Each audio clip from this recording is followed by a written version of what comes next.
That's how.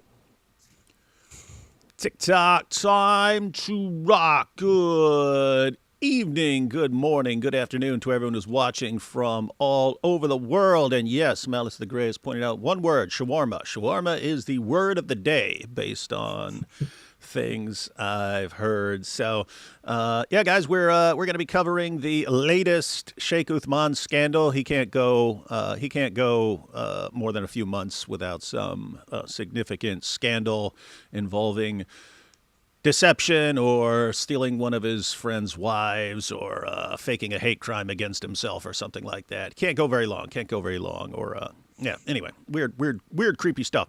I pointed out on X, I think last night, that we toss around the term compulsive liar whenever someone lies a lot, but we're using that term very loosely in most times. Someone who lies a lot is not necessarily a compulsive liar. Compulsive liar is more along the lines of like a kleptomaniac. Kleptomaniac is not a person who steals a lot. It's just a person who like is compelled to steal. They can't function without they always feel like they have to be stealing. Well, there are people who always have to be lying. And so Sheikh Uthman is one of the people where compulsive liar is how we would accurately describe him. It's a weird situation. In situations where it doesn't help him, it only hurts him to lie, he'll still lie. It doesn't help him in any way. It only hurts him. He'll still do it. And it's just weird, wild stuff. But we got Jai here. We got Jai. Jai has already been covering this a little bit, and he was just on with Sig asking some questions to who was that guy, Jai? He's the one who like set it up, or is the manager or the producer or something, right? Yeah, so Sig was just doing a review of everything that went on, and then this guy pops up in the chat and he goes, "Hey, I was the host," and he was named Amin, and so people are like, "Yeah, that's really him. That's really the host." So he came on, and Sig has a discussion with him, and then I came up and I just wanted to ask him some questions, and well, people can judge for themselves how that went, but that if you're coming from that live stream, you're coming here. This is the continuation. We're gonna see what really happens because he wasn't admitting to a lot, so it was pretty much like pulling teeth. Really, that's what it felt like. I would question him about something. I'm like, "Hey, did Uthman claim this? Yes. Did this happen? Well, I could see where you're coming from, but it was like that. That's how the discussion was." And yeah, so his name was Amin. He was the host. He was the one emailing everybody, trying to get everybody involved who was who wanted to get involved, and he was kind of the one who put everything together. And so that's what's been going on with Jai. And yeah, guys, you might want to check out Sig's show later on. It's already finished, but you might want to check that out for more because they actually had the producer on there with them. And we've got two guests with us. One of you is David, and the other is Michael. Just so you guys know, people named David and Mike do not get along around here. You won't know what that's about, but there are certain terrible people named Mike who don't get along with good people named David. But I've heard that I haven't seen any of the debate except for the Sheikh Uthman's intro at the very beginning. But you guys I've heard, are two of the people who were there. Is that correct? Yes, that is true. And were you impressed by Sheikh Uthman's powerful dawah? Impressed would definitely be a massive overstatement. If we will actually watch the video, and his entire course of his premises is actually a logical fallacy. So I was kind of disappointed because I was expecting this guy to kind of bring the heat and have a really good conversation. But it was very disappointing intellectually, I would say. All right. Josh, we check out this little intro clip here before we jump into Yeah, things? so there are some things like that he sets out as facts that need to kind of, be addressed right away. And then whatever you guys want to share about the discussion, I think that's going to be valuable as well. So yeah, why don't we check out this intro and we'll let you guys comment on any inaccuracies that you see. All right, and so Jai sent me this. It's a clip from Sheikh Uthman, a couple clips from Sheikh Uthman. I think Libiano's in here, but let's check it out. That's how the da'wah was flowing. Alhamdulillah, we just had a 1v10. We challenged all the Christian apologists across the world, all of them. Many of them chickened out. Many of them were too afraid. The ones that stepped up, alhamdulillah, all 10 got decimated. And we're I actually saw some of those, and that was one of the biggest massacres in debate history. Don't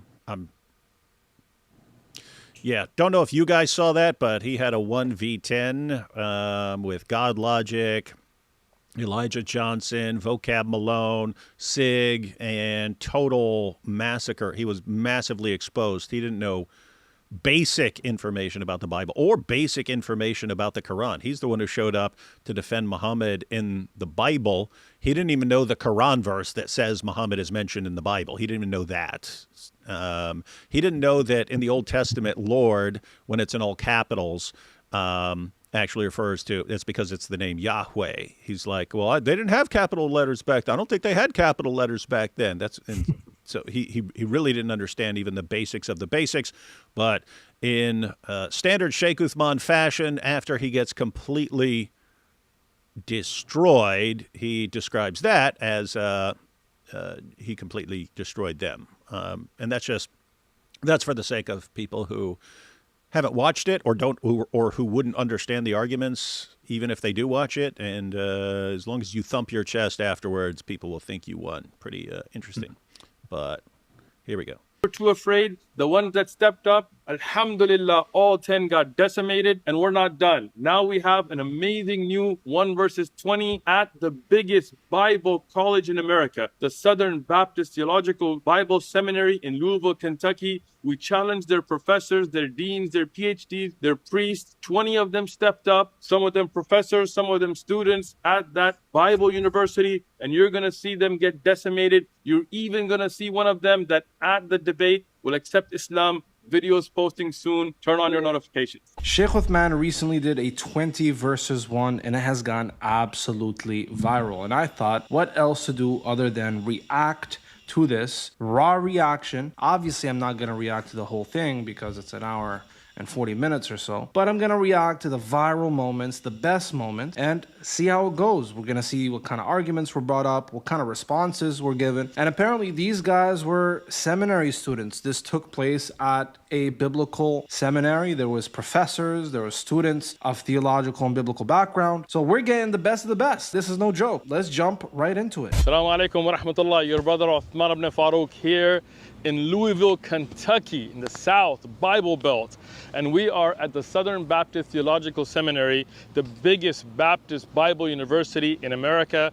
And we're challenging all of the professors, Bible scholars, to a debate.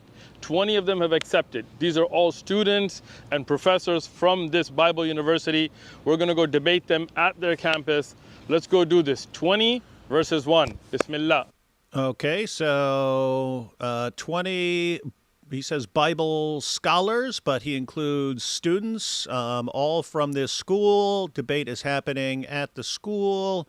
And what's the problem here? What's the problem here, guys? Any problems? Do you see any factual inaccuracies in anything that's been said so far? Yeah, I mean,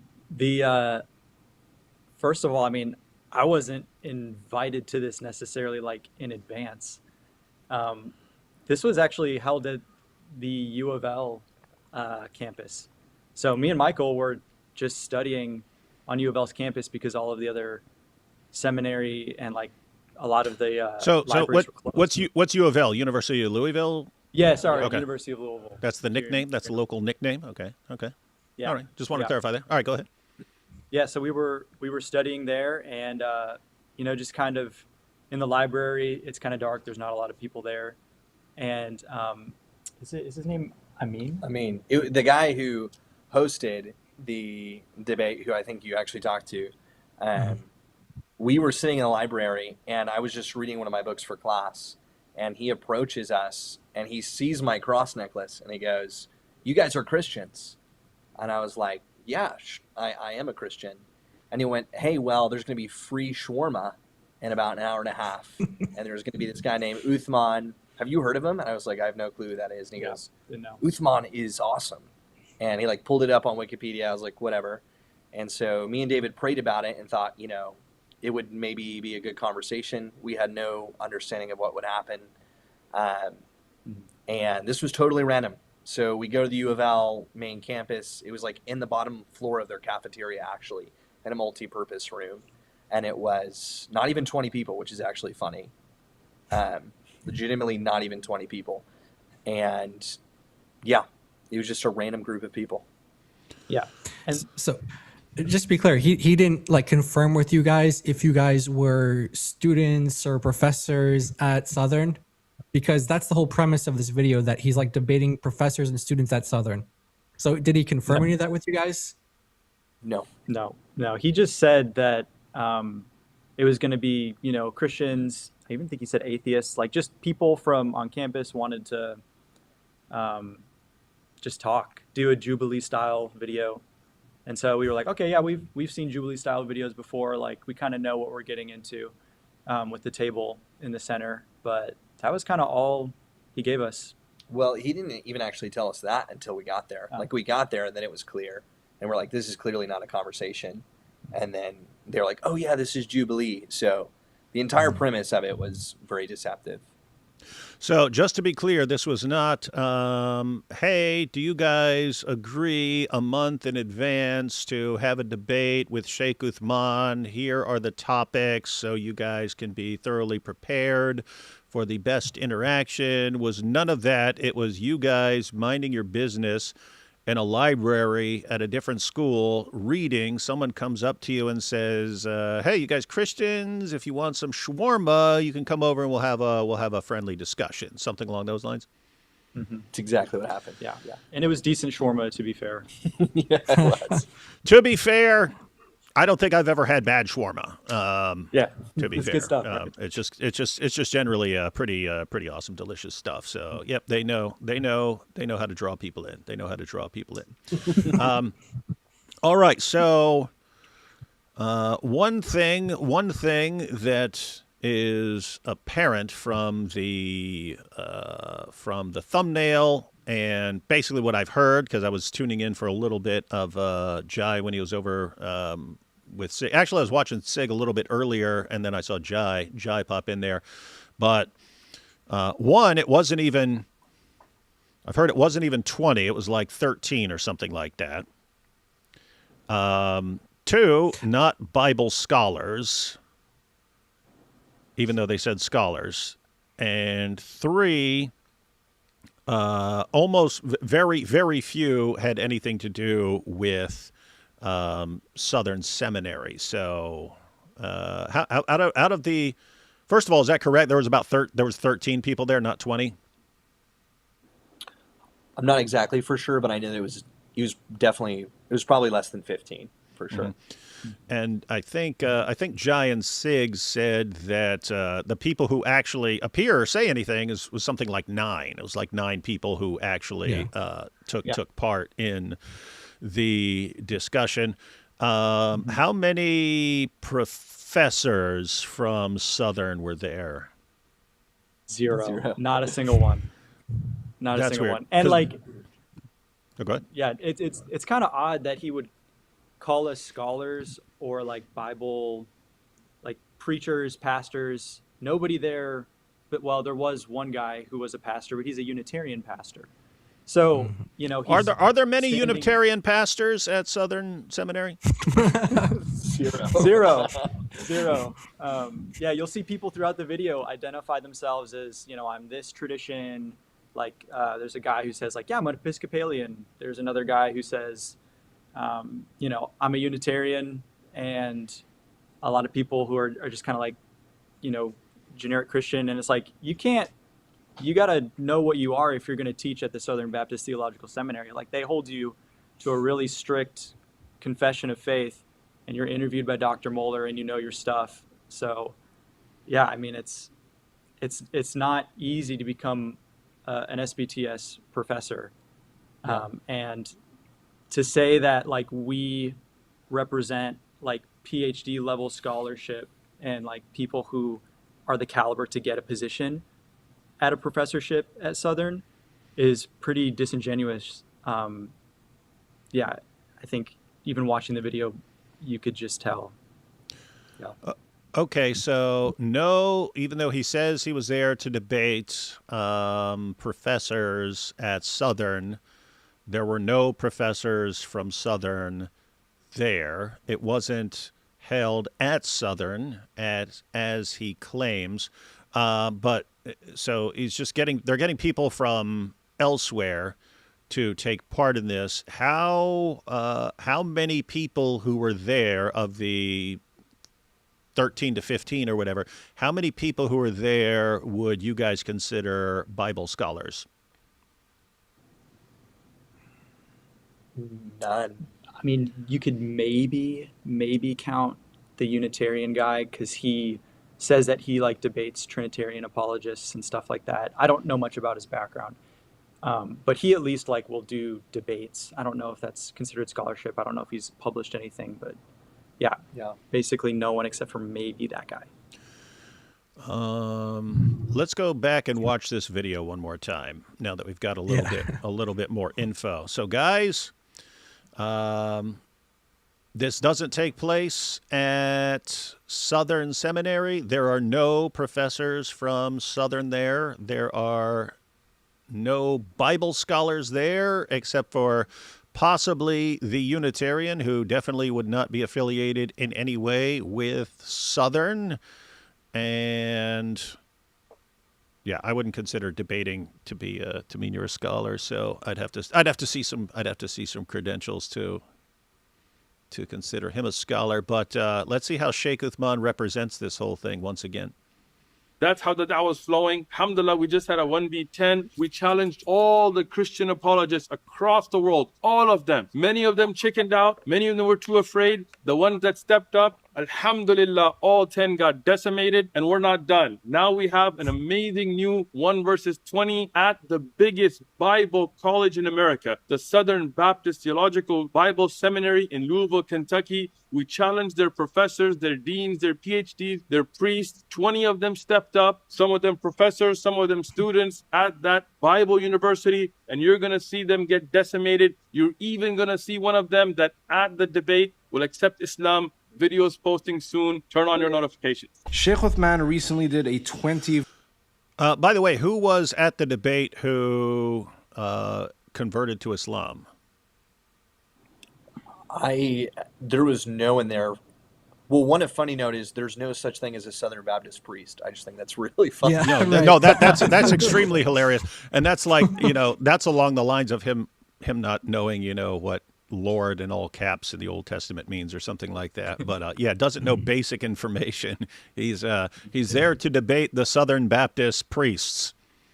Tons of those, tons of Southern Baptist priests, and tons of priests at Southern Seminary.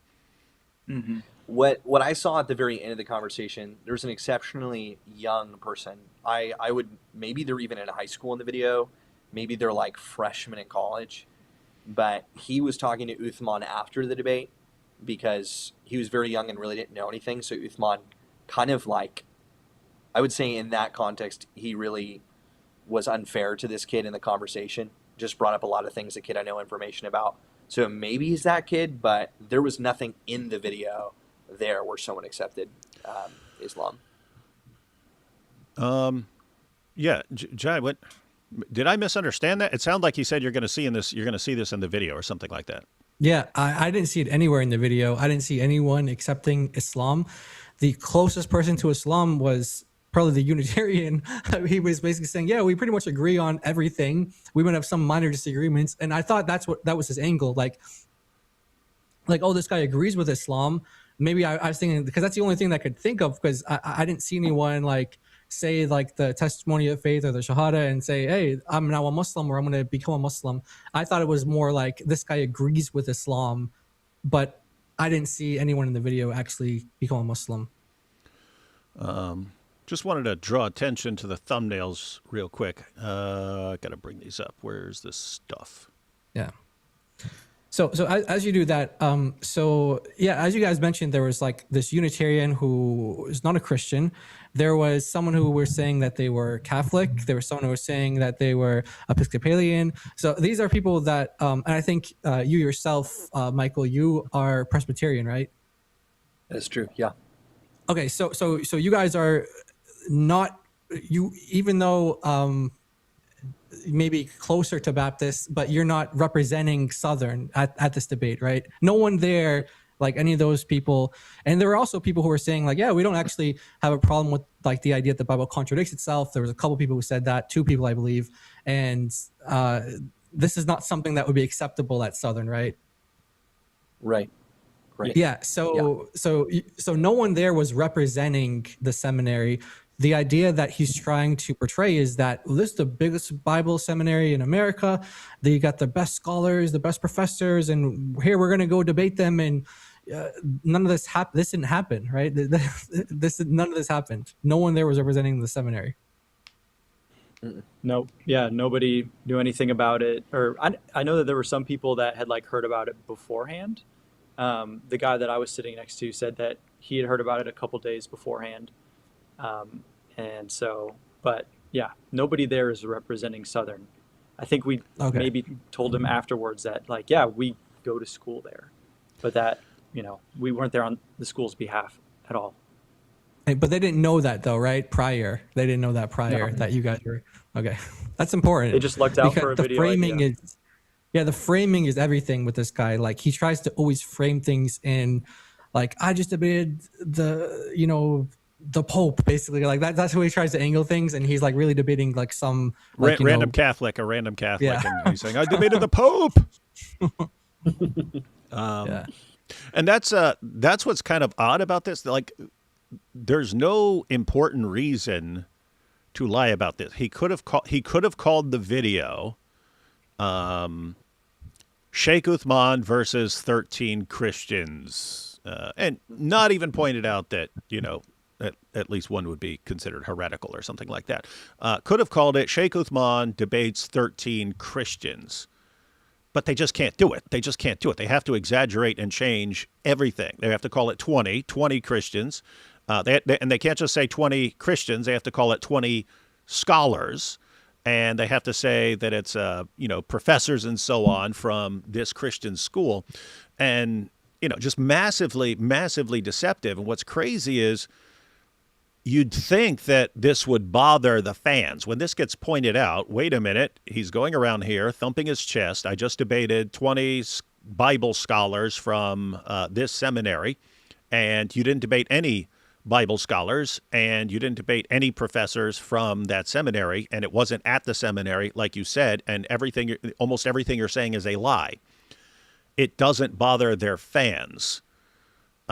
Which is weird. And yet, if you were to do the same thing, something similar to them, suddenly their moral reasoning ability clicks on and they see that it's wrong. But when their guy does it, they don't think that these things are wrong. Like if I were to make a video where I go to let's suppose I go to Al-Azhar University and stuff, and I make a video saying, hey, I'm here at Al-Azhar University. We're having this on campus. I'm going to be debating 20 of the greatest Muslim scholars on the planet. And then I just go find some random Muslims at a different location, and we have a little, and I just sort of like pick them up in various spots and stuff like this. But I tell people that I'm debating Muslim scholars from this Muslim university and so on. Suddenly they would realize that is massively deceptive and evil, and they would condemn me for it. And I would never hear the end of it for the rest of my life. David, no matter what you say, ever, we cannot trust you because of this massive deception. When their guy does it, totally fine, totally fine. And the only Muslims you will see who will at all criticize Uthman for doing any of this are people who are already mad at him for something else, for being from the wrong sect of Islam or something like that. People who are already mad at him will criticize him. But if you're a Sheikh Uthman fan, it does not matter what you do. It does not matter how you lie. That's just part of dawah. And that's the kind of massively dysfunctional world we're engaging with right now. And David, to your point, what they told us and what they're telling their audience is just so different. You talked about, what about the title for the video being, one, Muslim apologist versus 20 Christians. And that is literally what Amin said, coming to, I remember him getting up in front and he kind of was explaining to the audience. He was like, hey guys, we're just going to do this video. It's going to be something like, he literally said the words like, one Muslim apologist versus 20 Christians. And that was what he said the title of the video was going to be. So that's the kind of the pretenses that we were there under. And here you have their thumbnail, guys. This is one Muslim versus 20 Bible scholars, even though it wasn't 20 and they weren't Bible scholars. We're also AI generated as well in this image. Yeah, I noticed you guys are all dressed eerily similar. It's weird how you guys all showed up.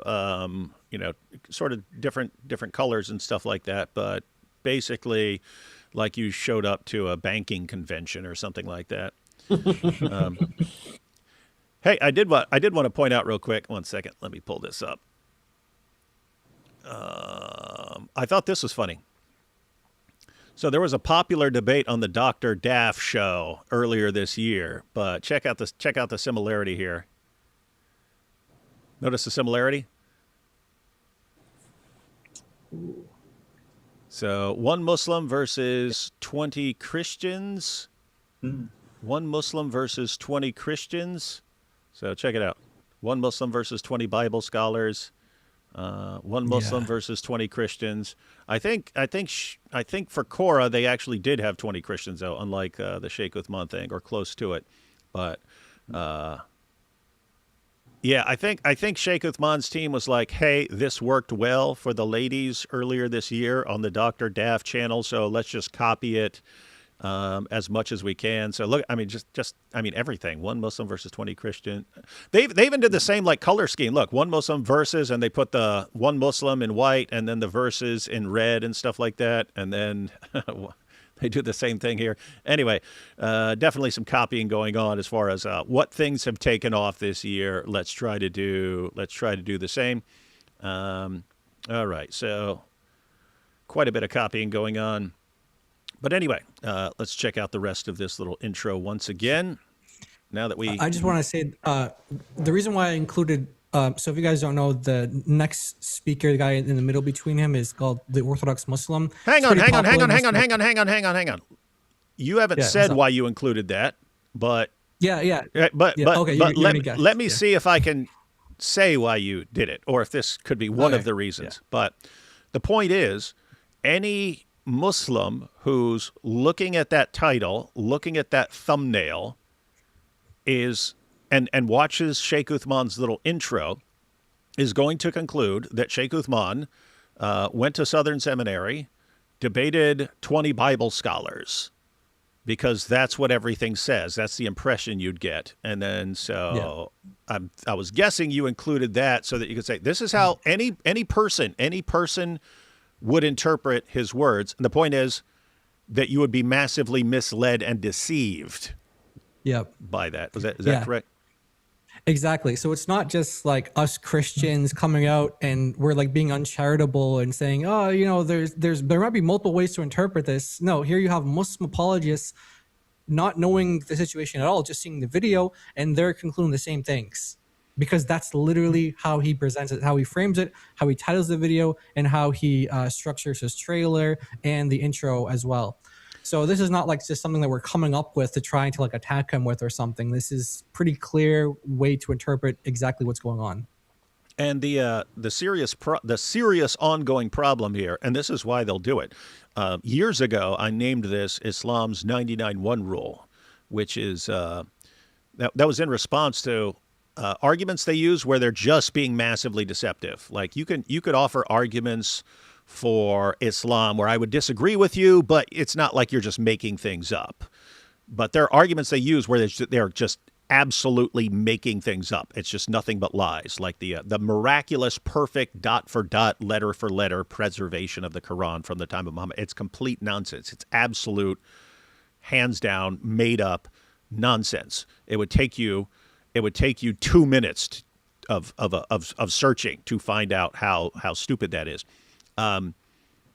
But they'll still use the arguments, and you try to think of why. Why are you saying something that anyone could look up and find out that you're a liar? Why would you do that? And eventually I realized, well, they just know that most people don't look these things up. Like the vast majority of people, if you tell them something, hey, did you know the Quran has been preserved dot for dot, letter for letter from the time of Muhammad? And there isn't one single letter of difference between any two Qurans in the entire history of the Quran. Most people aren't going to go look that up. They're just going to be like, whoa, that's interesting. Huh, I didn't know that. So I called it Islam's 99-1 rule, and that they're kind of banking on the idea that out of 100 people, like at most one person's going to look up what you're saying. But guess what? If you just keep lying and 99% of people are believing your lies, you're building a bigger and bigger sort of mob, and the big mob can silence the one person who actually looks things up. So that's kind of the situation here. If Sheikh Uthman announces, I debated 20 Bible scholars at this Christian seminary, and he's lying, which he is, notice only a fraction of people are going to like watch our live stream later on. Most people are just watching Sheikh Uthman, and they're seeing his video, his title, his thumbnail. Maybe they watch some of it. Probably they don't, and they just go away thinking Sheikh Uthman showed up to a seminary, debated all their best scholars, completely destroyed them, and it's all the evidence is there. That's what they'll think, and it's like a tiny fraction of people who would ever actually look up what really happened.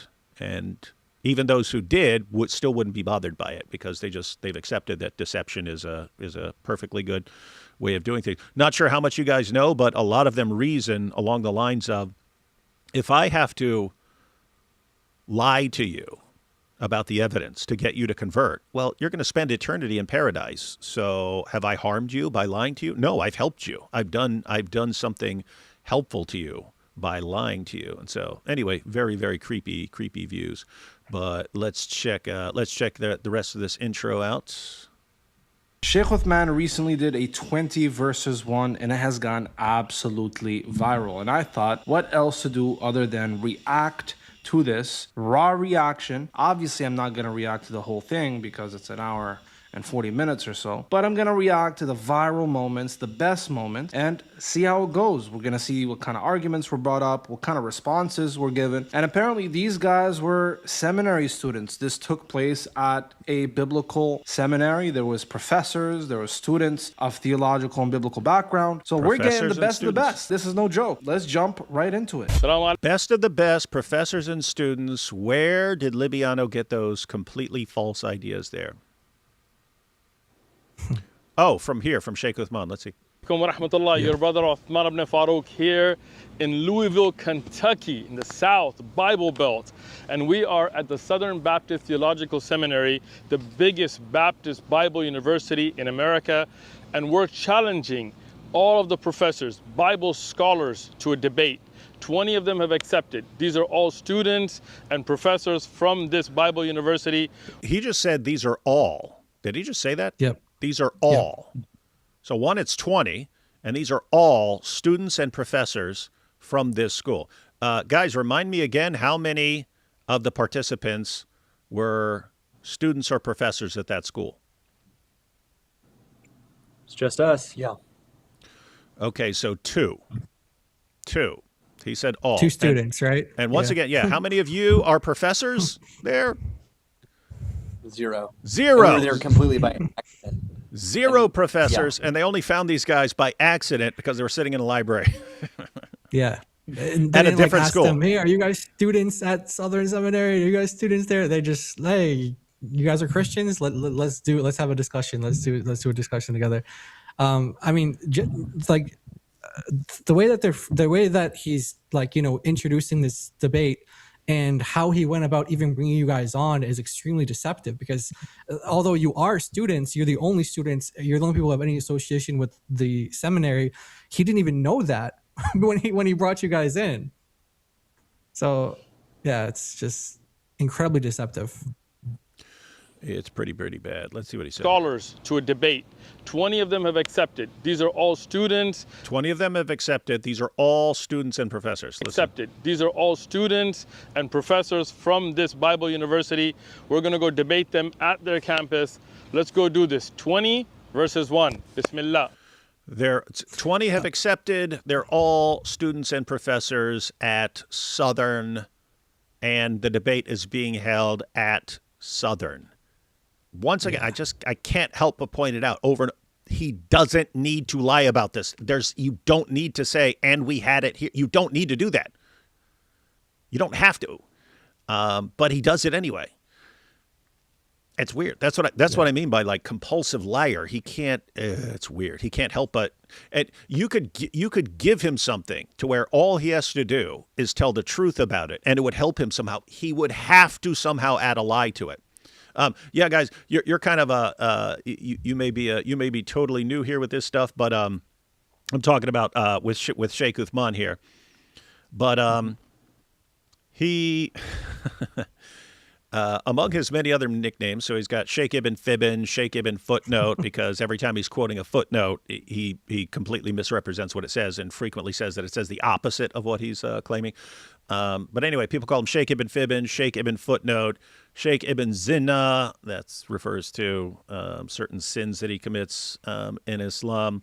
But one of them, a couple of them revolve around an incident. They call him Sheikh Ibn Smollett after Jussie Smollett. They call him Sheikh Ibn Ketchup because basically he had some fake blood squirted on him, and then he claimed to be the victim of an Islamophobic hate attack. And matter of fact, I got the picture right here. So you can this is the picture. Now, why is this relevant? Well, if you've dealt with real blood or fake blood, you look at his hand, that's pretty obviously fake blood. But apart from that, this is supposed to be a stab wound from this Islamophobic hate attack. And so he got stabbed in the stomach and he's bleeding. Oddly enough, you can see where the wound is supposed to be downwards and the blood is flowing upwards. But that's not the real issue. It's you can see spatter marks all over. That's not what you get from a wound, from blood that is seeping out of a wound under your shirt. It would just leave a blood spot that grows bigger and bigger. You can clearly see that it's been sprayed onto him from outside. But anyway, there would have been no way for us to prove that, right? We would say, oh, that looks like fake blood to us. It looks like it was sprayed onto him from outside. We couldn't prove that. It would still be, no, we think it's real. But he couldn't leave it at that. He couldn't leave it at something that we couldn't decisively prove. Saying, hey, it looks like fake blood to us would not convince his followers that he sprayed fake blood on himself. But the thing is, again, this is where the compulsive lying comes in. He couldn't leave it at something where we couldn't decisively prove that he was lying. Instead, he said, he claimed then and afterwards that a police report was filed. The knife was handed over to police. They arrested the guy who stabbed him. That man was taken to court. He was put on trial. He was convicted. I even heard that the man converted to Islam while in prison. Problem was, that's all stuff people can test and verify. And so people contacted the police department for some of it were like media, hey, we want to know about this story. Police were like, we have no record of any of this stuff happening. We don't know what you're talking about. People contacted the prosecutors. There's no court records. And it's like, how did this guy carry out an Islamophobic hate attack in California where you would assume we would have heard about it all day, every day for the next 6 months? No one, police, no clue that this ever happened. Prosecutors, no one. His fans still believe that he was a victim of this Islamophobic hate attack, but that's what I mean with he will lie about something where it's only going to hurt him. It's only going to hurt him because he makes it easy to expose the lie. And so this is just massively dysfunctional. The guy he seems like he needs some some therapy. If you're a compulsive liar, if you can't help but lie, it's I don't know, weird, creepy stuff. But Yeah, he needs the Lord. absolutely, Absolutely. that's what you need. Yeah. That's what you need to break this stuff. All right, what do we want to So- do here? Yeah. So You want to check out some of it? Or? Oh yeah, the debate. Oh yeah. Yeah. So I think you were the first one, Michael, right? You were the first one in the video to join part of the debate. Can you explain a little bit about how that worked? Because I know there actually was a topic that you were really interested in, but you didn't get a chance to do that one, but you did another one. Can you explain like how the format was for people who are curious how that was set up?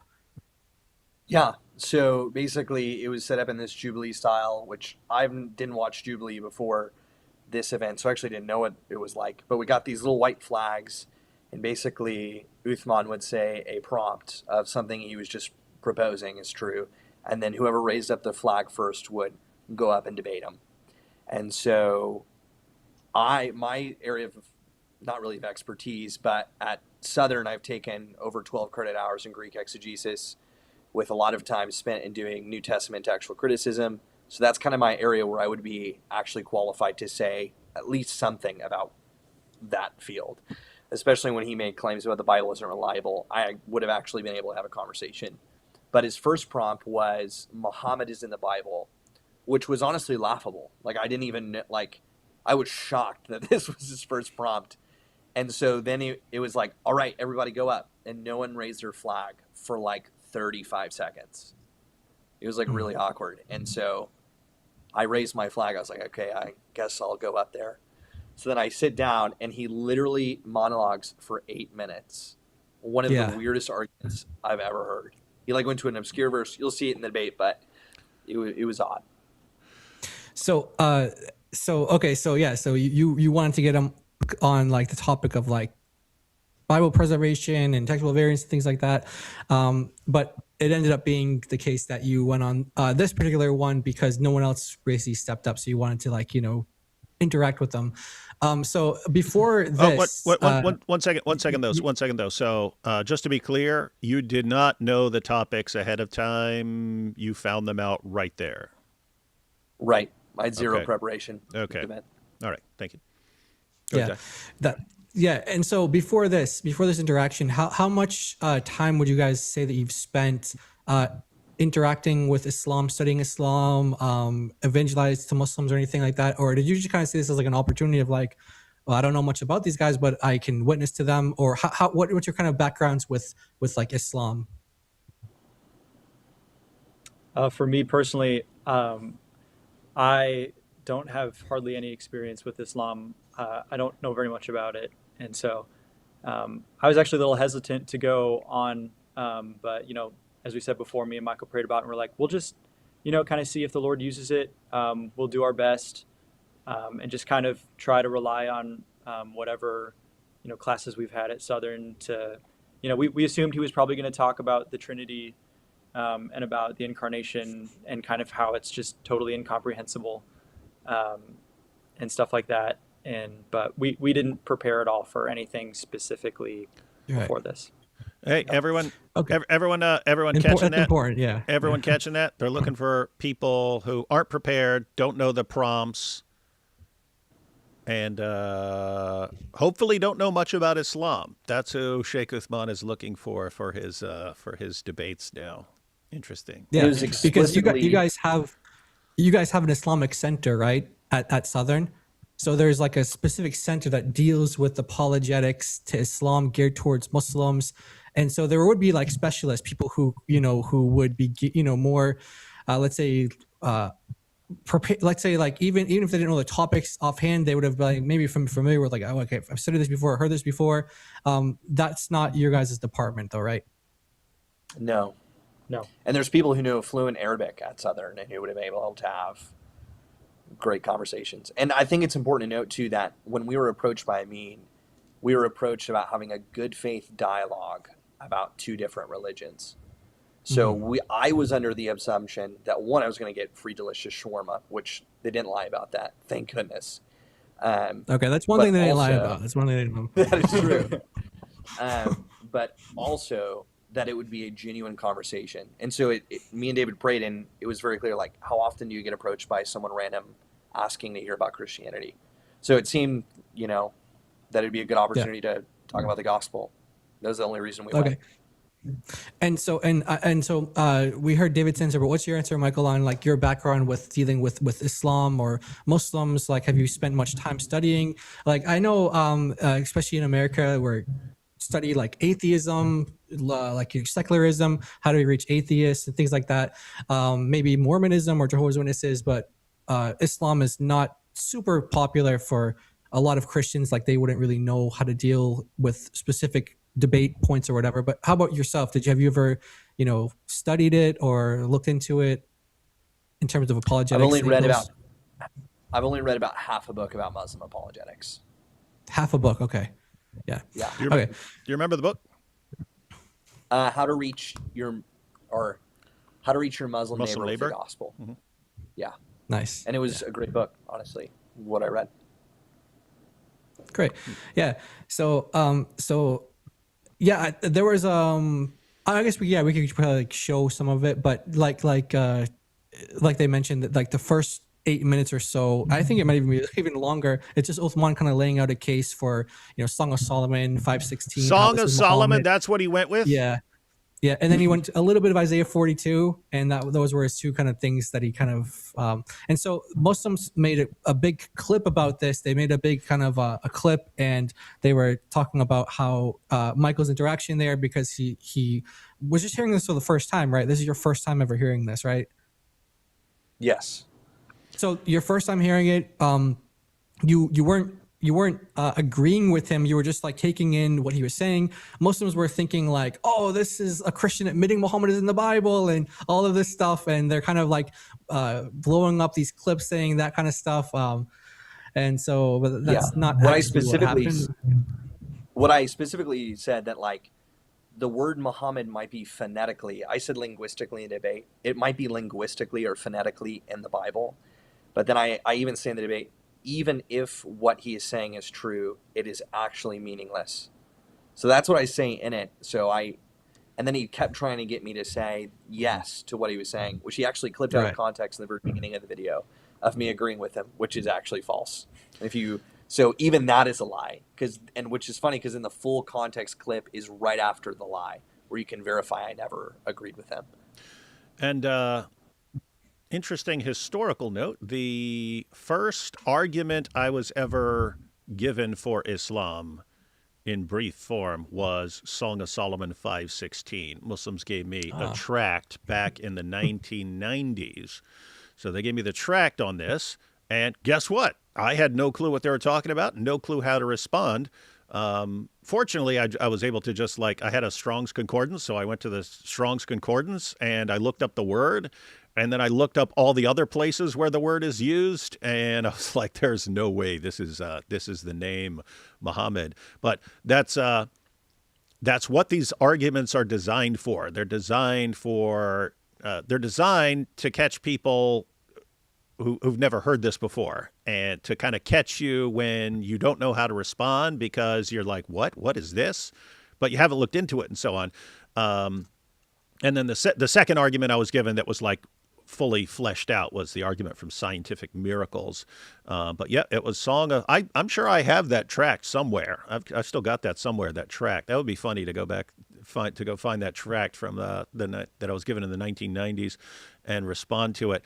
But, yeah, it's hey, Sheikh Uthman. Let me go ahead and say here, Sheikh Uthman, if you think there's actually a good argument that Muhammad is mentioned by name in Song of Solomon 5:16, you covered a little bit in your debate with vocab, and we're going to see some of it here. If you think there's actually a good argument, let's actually spend some time. You're welcome to join us live. You can join us live. You can have it on your channel too. We'll have it on both channels, and we'll go. Matter of fact, the Song of Solomon is a short book. It's 8 chapters, but they're 8 short chapters.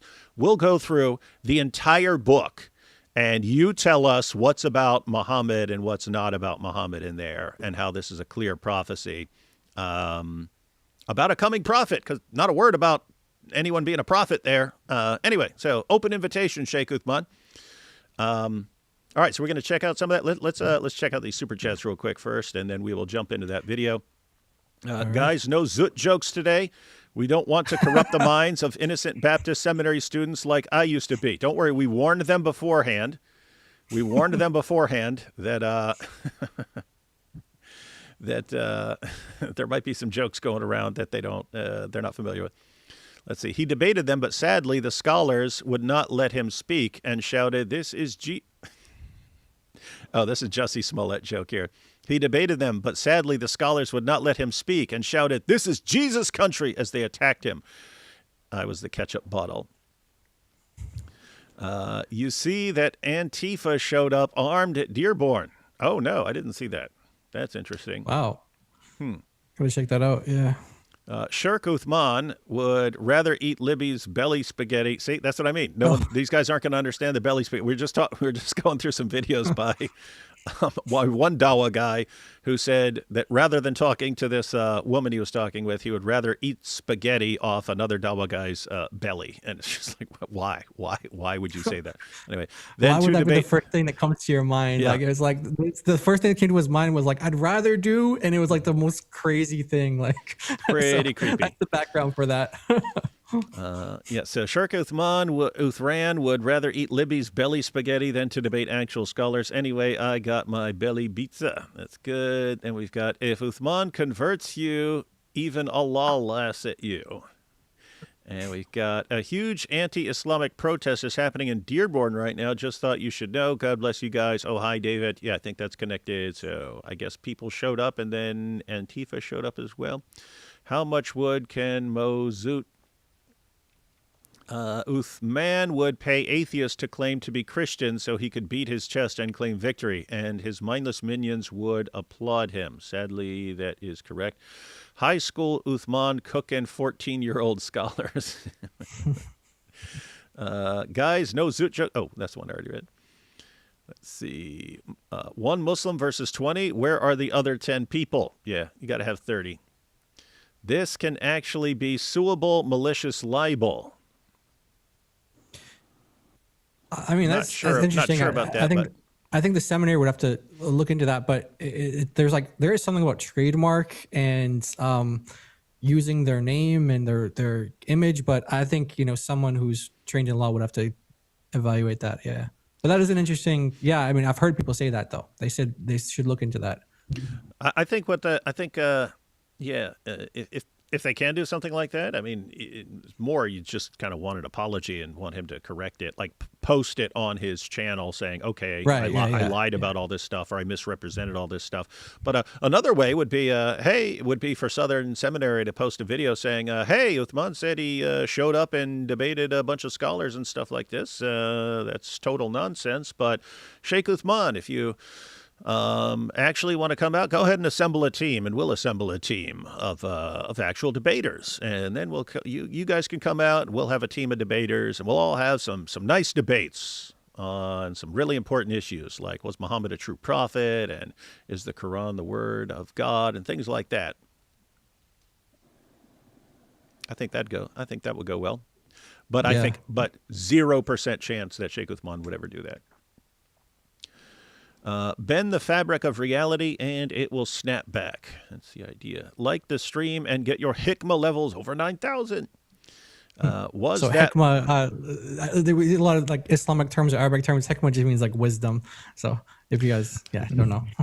Oh, look at this. Was that blood or spaghetti sauce? He had spaghetti sauce on his belly. To our guests, Seeking Allah, Finding Jesus, the new edition, is a must-read for apologetics, especially to Muslims. Yeah, that's a good book to read. Seeking Allah, Finding Jesus. Dawa bros be really upsetty spaghetti. Yeah. I think he's training to be his prophet. He can't take 30 zut yet, so he only did 20. Uthman doesn't read well and can't count.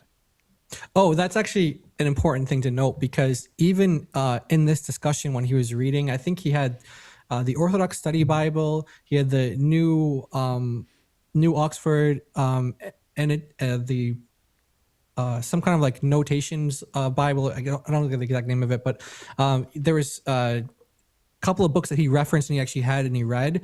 And if you look up the quotes he's actually reading versus what he's saying, it's usually not the same thing. So he'll be like saying, oh, this lexicon like he quoted like, BDB, like, part of the foremost popular, Hebrew lexicon, and he goes, oh, this is what this says, and you look it up and it's like, oh, that's actually not saying that. So we always like to encourage people, if they ever do have discussions with him, to always like pause and just, okay, let's read this together, because he usually has the books in front of him, because most of the time he's misrepresenting what he's claiming to be reading. Mm-hmm. And yeah, normally it's just, we just assume that if someone's saying, hey, it's right here, I've got the book and it's right here and it says this, normally we just take for granted that people are representing it accurately. With Sheikh Uthman or with any other Dawah guy, it's always pause, let's read that. We need to read that, and I need to read it for myself, because they are usually completely making up something. Pretty weird stuff. But yeah, it is interesting. So he can't read well, and he can't count. So he definitely can't count to 20. The guests and their reactions to Super Chats are reminding me how niche and specific my knowledge and humor is. Mm-hmm.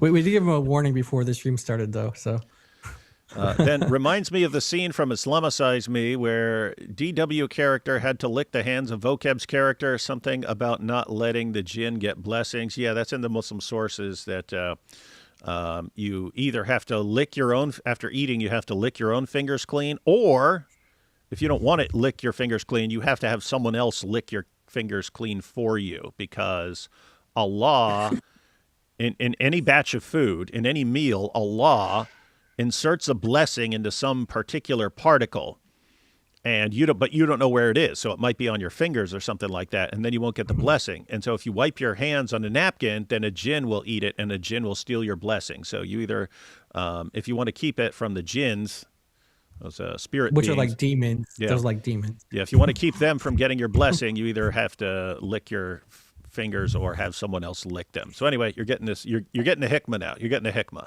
You're getting the hikmah. You're getting the wisdom. Got so much blessing. He does. It's incredible. And we've got Uthman. Matter of fact, that would have been good while you guys were eating shawarma. You say, "Hey, Sheikh Uthman, you going to lick your fingers, or are you going to have your buddy here lick them?" Because it's weird, because you don't see them doing this, even though their prophet commands this. He was eating spaghetti, not shawarma, at the event. Uh-oh. We got Uthman. Everyone knows I can't read. That's true. Similar logic for Muhammad being in the Song of Solomon. Wouldn't Muhammad be a Baptist because he got his Southern baptized? Well, people are weird, man. Guys, there are new people here who are not going to understand your zut jokes. Yeah. Well, just give you guys a crash course. There's some weird hadiths where Muhammad is met in the desert by men of al-Zut, who are like these dark-skinned people from like what's now India and Pakistan. They're like migrant workers, but it said that the hadith says they rode him all night long until he sort of hobbles back to his friend in pain. And it's like, the word rode is like our word, that in that, it would normally refer to like riding an animal or something like that. But if it's used of a person, another person, it means something sexual. And so what is it talking about? These men of al-Zut riding him all night long. It doesn't sound good. So anyway, some people make jokes about that sort of thing. We're more sophisticated. So sadly. Then we have the fine young gentleman seen Bruce Almighty? Oh, yes. I Okay, have good. not. Okay. That's a reference to his. That's a reference to his previous 1v10 debate, and the debate actually during that debate it was kind of interesting because people were told a certain debate topic before the debate, but then he slightly changed it like the day of the debate when they were recording, and so I think the topic was one of the topics was like just general, like, does the Bible teach Jesus is God? And then he modified it to, does the Bible teach Jesus is God Almighty? Or like the Most High or something like that, or it was about the Almighty. And there's not a huge difference there, but then if you kind of take on board like maybe some liberal scholarship or something like that, maybe you can kind of make a case for like there being like these, he's like God, but he's not the Most High, or kind of so he was trying to be very specific. Is he Almighty God? And During the discussion, one of the speakers, his name is Sig, or he kind of had a discussion with him about this, and he said that, okay, if someone says that they are almighty, are they claiming to be God? And he just wanted to like make a kind of get a stance first, definitions out there before he showed the verse. He was thinking of Revelation 1:8, where it uses the term the Almighty in reference to Jesus. And before he could get there, Uthman said, well, just because you're called Almighty doesn't mean you're God. He's like, have you guys ever seen the movie Almighty Bruce? He's like, wait, do you mean Bruce Almighty? And like, as you guys know, the whole like premise of the movie is that he's like God for like a week or something like that. And so the point of being called Almighty is actually proof that he's being God, in at least in that movie context. So that's kind of the background to that joke there. If you guys have seen Bruce Almighty, it was one of Uthman's one of his things that he says. Yeah. Let's see. The name Muhammad is clearly mentioned in the Bible. All right, so here's the video as posted on Sheikh Uthman's channel. We'll see how it starts, and then you guys tell me where we want to go with this. Let's see. Linguistic perspective, when you translate the Bible, that has to be agreed on. I could concede that point. Yes, from a lexical. Okay. Are the three in the Trinity equal? They are co-equal in majesty and power. But when Jesus says the Father is greater than I. Yeah, I guess I don't know how to answer that. Scans of manuscripts from the first generation, from the time of the prophet. Wait, was that you? Yeah, so that was both of you guys, right? In the intro? So you guys are the stars. Which is funny, he clips us because in the debate, there's so many people who are actively saying that Jesus isn't God. Like, I don't understand why he just didn't clip them. That would have honestly looked better. So it's like weird that he clipped. I don't understand. That doesn't make any sense to me, honestly. Yeah, and so on the issue of, it's one of their favorite verses. Jesus said, "The Father is greater than I." Good to go through. Start a chapter earlier, chapter 13, and then read chapter 13 and chapter 14. In chapter 13, that's what Jesus puts on like a little play where he takes off his robe, wraps a towel around himself, then washes his disciples' feet, then puts his robe back on. And it's like a little play about, hey, I laid aside my glory to come and cleanse you guys, and then I'm putting my glory back on. And that's the context of that passage in John, is Jesus is telling them, hey, I'm going away, right? They think, hey, we're here in Jerusalem. Jesus is he's the Messiah. He's going to take over. He's going to kill all our enemies, and we're going to rule forever. And he's saying, no, actually, I'm leaving. And they're all bent out of shape because they can't figure out what he means. And it doesn't sound like what they were expecting. And so they're all heartbroken. And he's telling them, no, you should be happy. You should be happy. So that's the same chapter. He calls himself the way, the truth, and the life. He says that if you've seen him, then you've seen the Father. That would only make sense in one of two ways. Either he would be the Father, which he couldn't. If I say, if you've seen me, you've seen the Father, that would either mean that I am the Father, which is clear in John that he is not the Father, or it would mean that you are the same as the Father in some way. So that if I had a twin, an identical twin, and you say, oh, I'd like to meet your brother, and I say, well, if you've seen me, you've seen my brother, something along those lines. And he is clear that he shares the nature and attributes of the Father throughout John.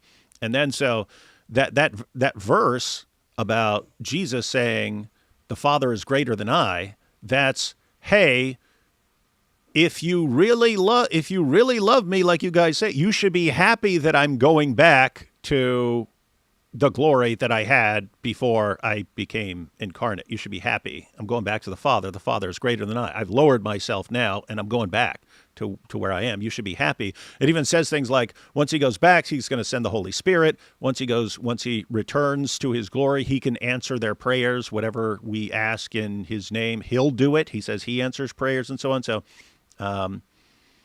they're kind of Muslim apologists are kind of the kings of cherry pickers, picking things just ripping things out of context, when that entire chapter, let alone that entire section of John, it's thoroughly Trinitarian and makes zero sense from an Islamic perspective.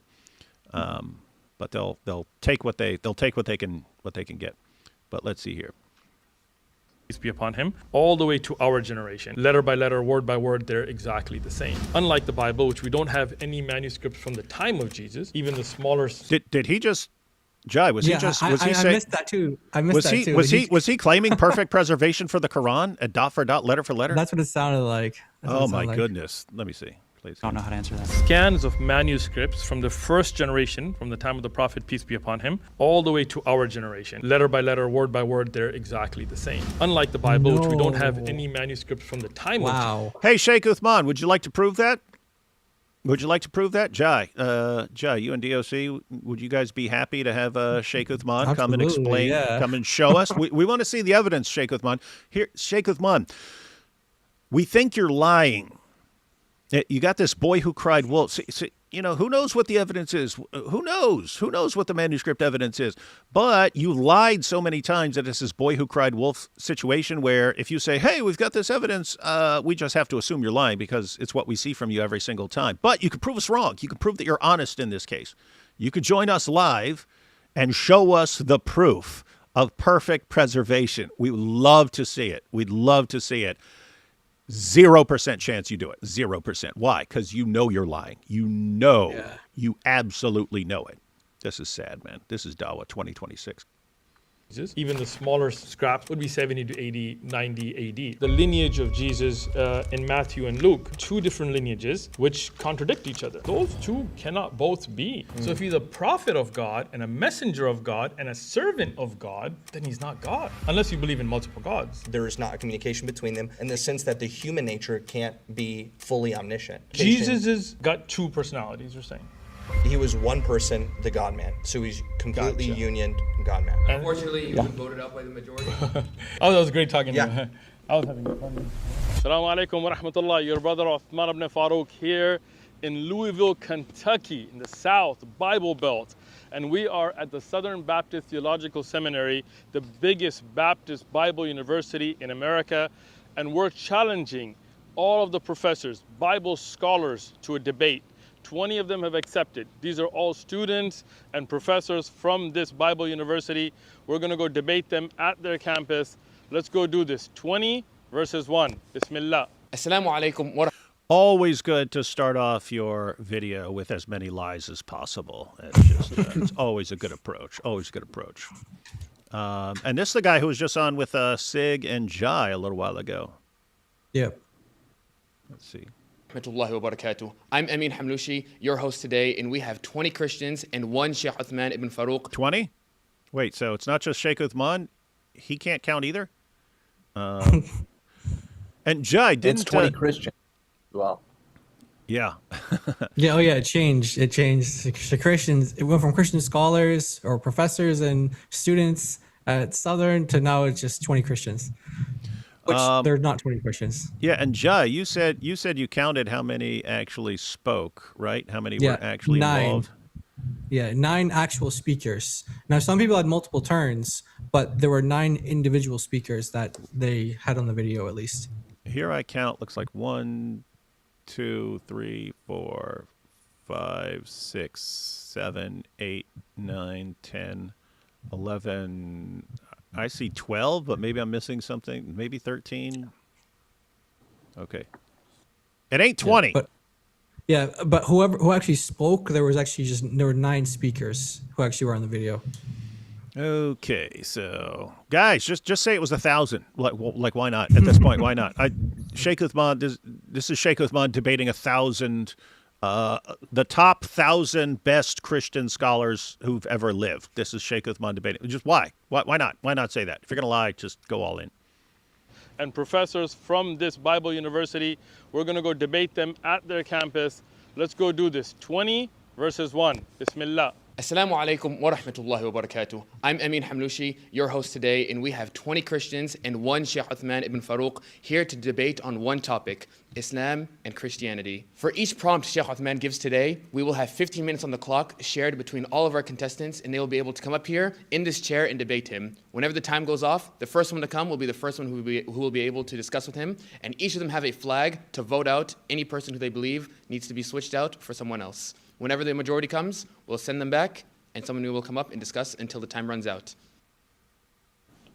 One I note believe the on Prophet that as Muhammad. well, I think it's important, is there was several times there was someone speaking, and Uthman clearly was taking advantage of the situation, and literally all the flags were up for multiple minutes. And he would not let that person go until Uthman had finished. Wow. So even by the rules of the game that he just set, literally there was multiple it was ridiculous, actually, even experiencing it, because it was all deception. Wow. And I still wonder at this point why he brings books when this isn't like, I'm not even like making fun of the guy. He doesn't seem to understand. He either doesn't stand the words he reads off a page, or he's deliberately deceptive with everything he reads off a page. But guys, it is bad. Every time we see him quote anything from a book, it's like you read what it actually says, and it's not what he says. It's not what he claims it says. And very frequently, it's the exact opposite of what he says. And it's just dude, just go without books. Just go without books. Stop appealing to the books, because when you say, oh, this book says, this gives us an opportunity, even if it works in the moment because people don't fact check you, it allows us later on to actually pull up the book and say, that's the opposite of what it actually says. Why did he lie? Whereas if you're just saying it, if you're just claiming it, then we can't expose you like that. So I don't know, man. It's weird stuff. Let's see. Peace and blessings be upon him is clearly mentioned in the Bible. All right, if you would like to debate him on this topic, please go ahead and take a seat. So the prompt is that Muhammad is clearly stated in the Bible. Yes. Awesome. Could you show me some text? Sure. So By the way, when was this recorded, by the way? Because I noticed you grew out your beard a little bit since. I've shaved my beard multiple times. This was like 2 months. This was early July, I think. Oh, maybe okay. late. Yeah, so it's been a while. Okay, gotcha. Yeah. How much of this do we want to watch? Because it's been over an hour so far. I don't know what people's time constraints are and stuff like that. I'm guessing other people are going to review some of this. So I'm thinking we would watch this section of the debate, go through it, maybe pull up the actual passage and see what it really says. And we can get all the sources he quotes as well. We can get those together. So right. yeah, ready to check it out? Let's see what we got. Yeah. So in the Songs of Solomon, just for preference to understand, a Songs of Solomon is according to the Christian Orthodox, the New Orthodox Annotated Bible. This is a prophetic speech, meaning it's not just a love song. And that's why it's one of the most used prayers in Jewish literature. It is a mystical symbolism, is involved in highly figurative language. It is inclusive in the Old Testament to be explained from the prophetic figure of the Lord. So prophetically, it's supposed to be mentioning somebody who is coming as a prophetic figure. The New Annotated Bible also, from Oxford, mentioned that this is figurative speech, meaning it's supposed to tell us not just about a love relationship as the words would be, but the allegory is to show the interpretation over the centuries of the Common Era, and this is what was understood by the critical biblical scholars until the 19th century, that this is to show the relationship between God and who he would send to Israel and the people to guide them. So here... And does everyone see how he does that? He opens a book, he just says what it says, and then he closes the book. Yeah. Everyone is watching who's ever talking to Sheikh Uthman. Every single time you need to do it, you need to say, stop, let me read that. Because he is always misrepresenting what it says. And that's how he's representing it right now is he's making it sound like this is saying that this is viewed as a prophecy of someone to come when, historically, Jewish people have associated with God and Israel, and Christians have associated with Christ and his bride, the church. And so this is not like some future kind of figure to come. This is like okay, everybody understands that this is love language, so it's a love book, it's poetry, and to kind of interpret that in like a spiritual way, you can see Christ's love for the church. How he's taking it is, this is actually laying out a prophecy of someone to come in the future, and he's wanting to kind of give the idea that even Christian scholarship is laying the foundation that someone like Muhammad could come, because that's how this is rightly interpreted, when that's not what this is saying at all. Mm-hmm. And we'll actually go through some of the passage. We'll go through some of the passage, Song of Solomon. But yeah, just to give everyone kind of an overview, you have Song of Solomon, and it's using some sort of, it's Solomon and his bride sort of praising each other's hot bodies quite a bit, and talking a lot about sex, using various kinds of figurative language for talking about sex. It's clear what they're talking about. Eventually, it was just common for people to be kind of giggling and stuff like this when they're quoting these naughty passages from Song of Solomon and so on. And you had some rabbis who were kind of embarrassed by this. So they said, oh, well, it can't really be about husband and wife being really into each other's bodies and stuff like that. It must be figurative language for God's love for Israel. And then Christians had the same kind of issue. It seems kind of naughty here. Seems kind of naughty to be in this holy book. So it must be about something else. It must really be about Christ's love for the church. So Muslims latch on to the fact that Jews and Christians have interpreted this figuratively, but then they'll represent it as Jai was pointing out. Oh yeah. So this is a figurative. This is a figurative work about a coming prophet, a prophet who's to come. And it's like, are you insane? Are you insane? But let's see what Sheikh Uthman says. Again, Sheikh Uthman, open invitation. You can join us live. You don't even have to give us any time to prepare.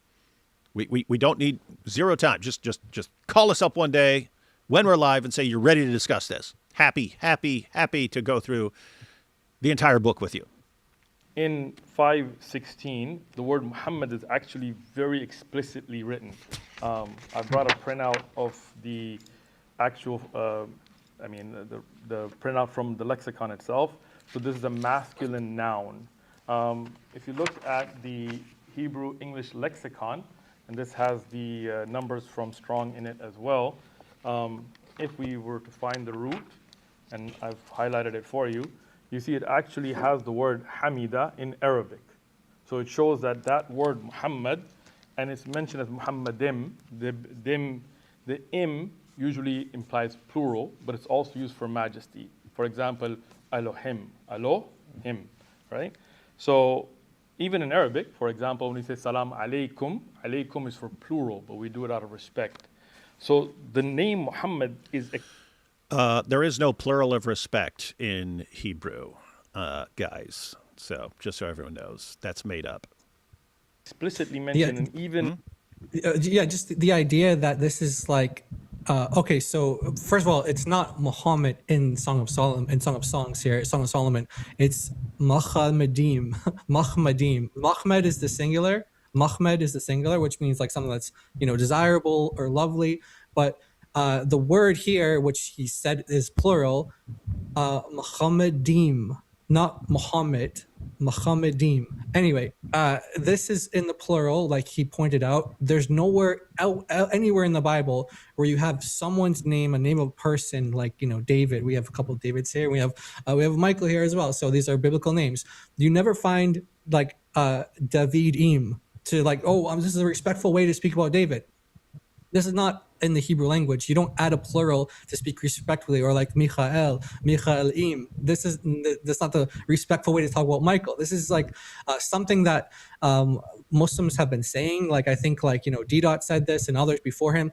Maybe I don't know who originated it, but the idea that this im at the end is somehow something to do with respect in the Hebrew language. Like you just, hey, take someone's name, Moses. Okay, Moshe in Hebrew, Moshe im. Oh, that's how you respect Moses in Hebrew. It doesn't exist anywhere in the Hebrew Bible.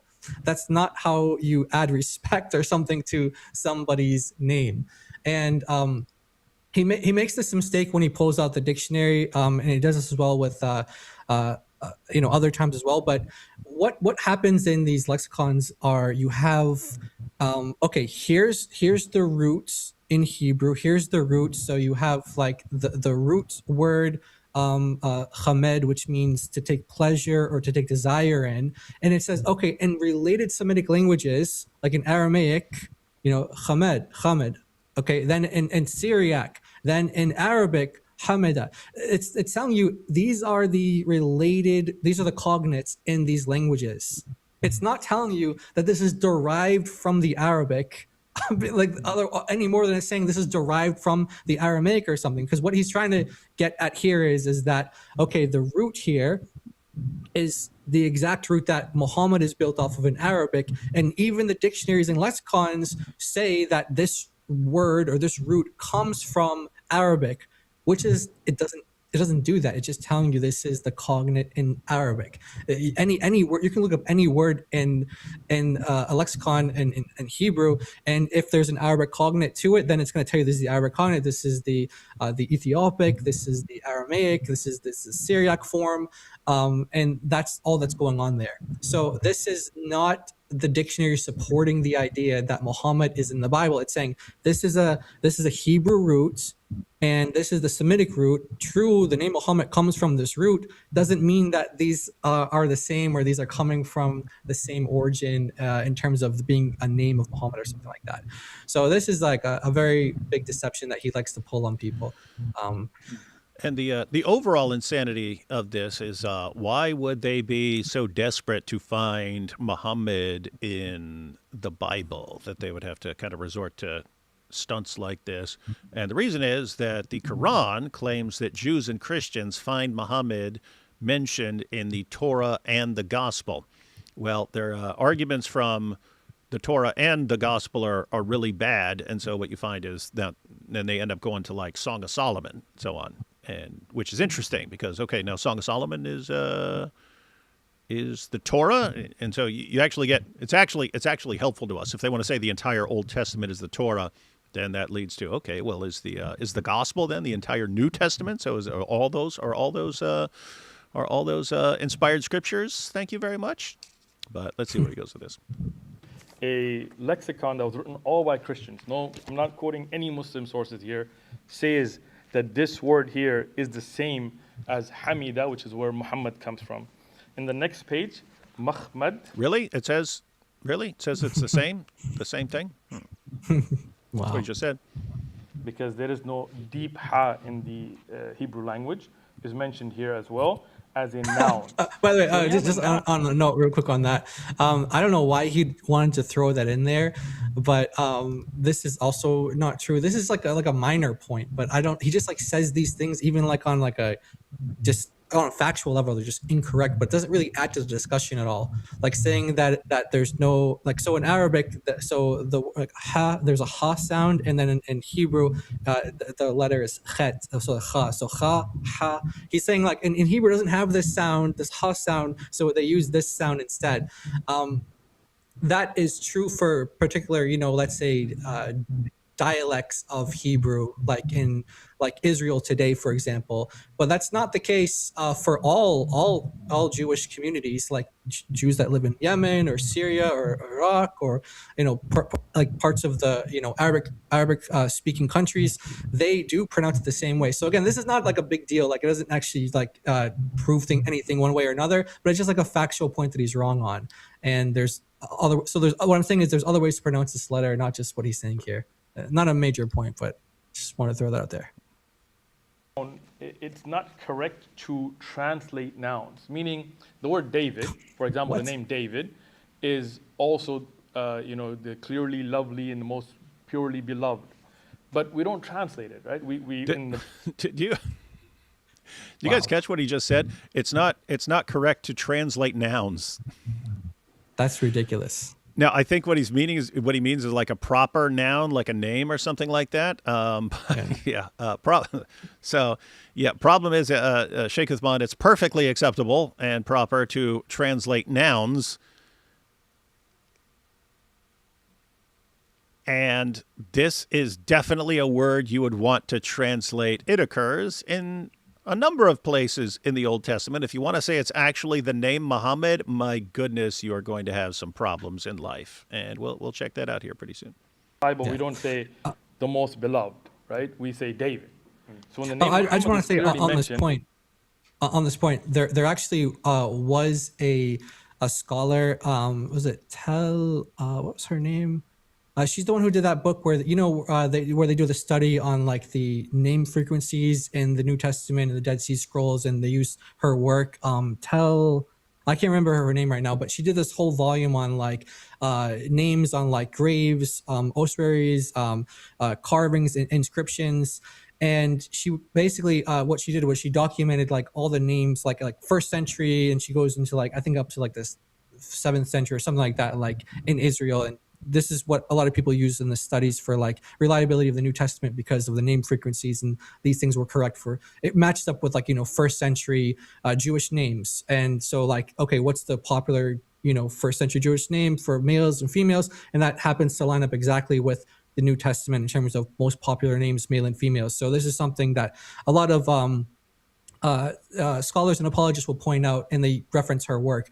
Well, what's interesting is that she actually gave a number of examples when Jewish people were translating. They would have like, it's very common for them to have like two names, like a Hebrew name and a Greek name in first century in Israel. And what she pointed out was that it's not actually, a lot of people think that it's not correct. You don't actually translate a name, which is generally speaking, that's true, but there are exceptions to that. She pointed out that there were a number of names where in Hebrew, this was the name, and instead of translating that name instead of transliterating that name into Greek, they would translate it into Greek. So it's not like unheard of. I'm not, again, this is not a major point, but it's just factually incorrect. It's not unheard of to translate a name either. So he's wrong on translating nouns. Of course, you translate nouns. You guys, nouns, person, place, or thing. So like, for example, a desk or something like that. You don't just not translate the word desk in other languages when you're writing or doing translations just because it's a noun. This is like silly. Obviously, he means like proper nouns. He means names, titles, maybe, but that's not even without exception either. There are examples of that. You have like Peter. Peter means rock. Well, he's also called Kefa, which also means rock. So it's not a transliteration from one language to another. It's actually a direct translation. So again, not a major issue, but it's just not correct, not factually correct. I don't think he also goes on for at least another 5 or 6 minutes. Yeah, so, keep that. We'll hear out his powerful da'wah here. Translated as the meaning of the most lovely. Rather, it should have been kept as it is in the name.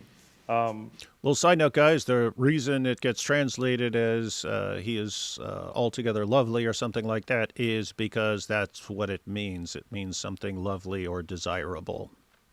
That is one incident of the mention of the Prophet Muhammad, peace be upon him, in the Bible. The second that I can also show is in Isaiah, and this is something that a lot of people have discussed. But before I get to that, I just want to show you something historic, and I like books, so I brought a manuscript. Oh, wow. So this is an actual scan of a I like books. They're so easy to misrepresent. handwritten manuscript. So it's not just even a book from a library or bookstore. It's from an actual museum. They scanned it. There's a book called Shifa by Qadi Ayyad, one of the great Islamic scholars. And there's a point I'm bringing here is he mentions You say Ashifa by Qadi Iyad? That's Yeah. Isn't that the one that says if anyone says Muhammad was a black man, kill him?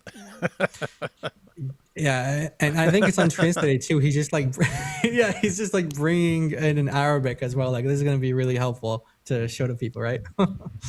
That's good. Famous personalities that became Muslim at the time of the Prophet, peace be upon him. One of them is Abdullah ibn Amr ibn al-As. I've highlighted it for you in case you don't know Arabic, but that's okay. And the other is Abdullah ibn Salam and Ka'b ibn Akhbar. That these two, for example, were Jewish scholars. And they, when they read the Bible in the Old Testament, in these scriptures, knew that a prophet was coming. And when they saw the Prophet Muhammad, peace be upon him, in person, quoting this actual verse, they accepted Islam. They became Muslim because they believed that the Prophet Muhammad was clearly mentioned in the Bible. That's weird. You get some very different stories about what happened there in the Muslim sources. Interesting that he went to Qadi Iyad, considering we have very different versions elsewhere in the Muslim sources. Could you? I think I might have misheard that, but I just want to be sure. Could you just rewind that one more time? What did he say? The names of the second Jewish scholar was. I think I might have heard it wrong, but. So it's not just because he's got it right in front of a him. library or bookstore. It's from an actual museum. They scanned it. There's a book called Shifa by Qadi Iyad, one of the great Islamic scholars. And there's a point I'm bringing here, is he mentions three famous personalities that became Muslim at the time of the Prophet, peace be upon him. One of them is Abdullah ibn Amr ibn al-As. I've highlighted it for you in case you don't know Arabic, but that's okay. And the other is Abdullah ibn Salam and Ka'b ibn Akhbar. That these two, he did for example, say that. So his name, and he's got it right in front of him. His name is Ka'b al-Akhbar. He said it's Ka'b bin. Again, it's not a major thing again, but it's just like he's factually wrong on so many little things. It's like you could just do a whole stream just talking about these mistakes. He has the book right in front of him and doesn't even read the person's name correctly. Ka'b al-Akhbar. Not Ka'b bin Ahbar or whatever. However he said. So anyway, this is supposedly like a Jewish, person who converted to Islam, early Jewish person who converted to Islam. Which, by the way, Muhammad said, according to the Hadith, that if he could get 10 Jewish people to convert to Islam, just 10, then all the Jews would convert. So he found it really difficult to convert Jews. So just throwing that out there. Were Jewish scholars. And they, when they read the Bible in the Old Testament, in these scriptures, knew that a prophet was coming. And when they saw the Prophet Muhammad, peace be upon him, in person, quoting this actual verse, they accepted Islam. They became Muslim because they believed that the Prophet Muhammad was clearly mentioned in the Bible. So here, when we look at the reference here, oh, do you know what else Isaiah, they said? He says, "I will." Do you know what else he said? These alleged Jewish converts to Islam, they said that one of the signs that confirmed to them that Muhammad was a prophet was that he had a mole on his back, and they took that to be the seal of the prophet, the seal of prophet. They took it to be a literal seal, and they believed that because he had a mole on his back, this was a physical mole on his back, that this was a literal seal of prophethood, and they said that this. They connected it to you don't know exactly where they're coming from, but you do have this concept of, that in Daniel chapter 9, verse 24, that, when the Messiah comes, he's going to seal prophecy and vision. So he's like the seal of the prophets. According to the Bible, that's the Messiah. Muhammad said of himself that he was the seal of the prophets, and they took that as a physical sign. So here these Jewish people supposedly convert to Islam because he has a mole on his back. Like this is not something that we should take seriously. Yeah, those are some of the passages where I just got to call bull on. It's like really, really bad. It's along the lines of. Muhammad shooting water out of his fingers and stuff like that in the Hadith, where the Quran, which is earlier, repeatedly says he couldn't perform any miracles. So it's clear they're just making stuff up later as proof. And what's crazy is, here we are, 14 centuries later, And they still just make things up, right? They'll still just make up evidence like, oh, the Quran's been perfectly preserved, dot for dot, letter for letter. It's completely made up. And you look at, even at the stage of the hadith and so on, they're just making stuff up. They would make stuff up like it's a sport to defend Islam.